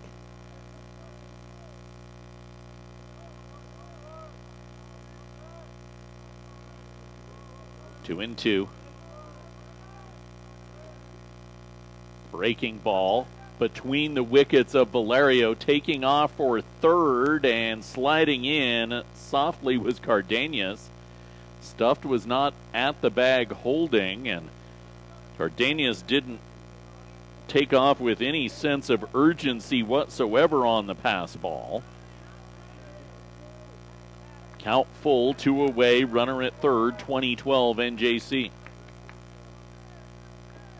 Slazowski fires one. Just in tight. He wanted the called strike 3. Instead, the free pass puts runners on the corners and allows Elijah Long a chance to hit.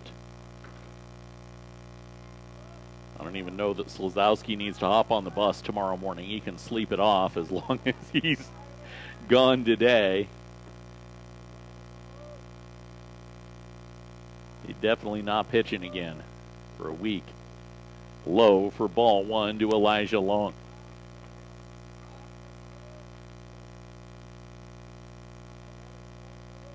Long has singled once, flown out twice, walked and grounded out once. 1-0 pitch low for ball two. Two teams play in Lamar tomorrow. I believe it is a 1 o'clock start, so it's going to be a late night, early morning. Both sides. It's the 2-0 pitch across the outside corner, 2-1.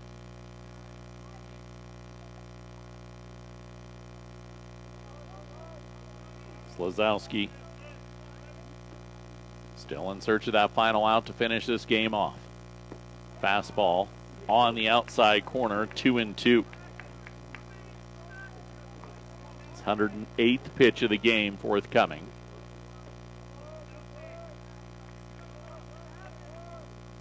Runners on the corners, 2 away. 1 strike away once again. Slazowski fires it in. Called strike 3 on the outside corner. Runner was moving. They gunned it down to second, but Long down looking, and Tony Slazowski garners the win for the Northeastern Plainsmen in relief. They win 20-12. Our DDC Plainsman of the contest is Tony Slazowski. 6 2/3 innings of work, 2 earned runs, 9 strikeouts, 4 walks, and 4 hits allowed. He gets the win. Final line, 20 runs, 18 hits, 2 errors and 8 left on. Lamar, 12 runs, 11 hits, 4 errors and 8 left on. 3 hours and 22 minutes to wrap up this day number 1. The two teams play tomorrow in Lamar. We won't be there. We'll be back with you next Friday as NJC welcomes in McCook in Region 9 play. Plainsmen split the Friday Twin Bills 17-7 and 2012. You've been listening to Northeastern Baseball on the Eastern Plains Sports Network.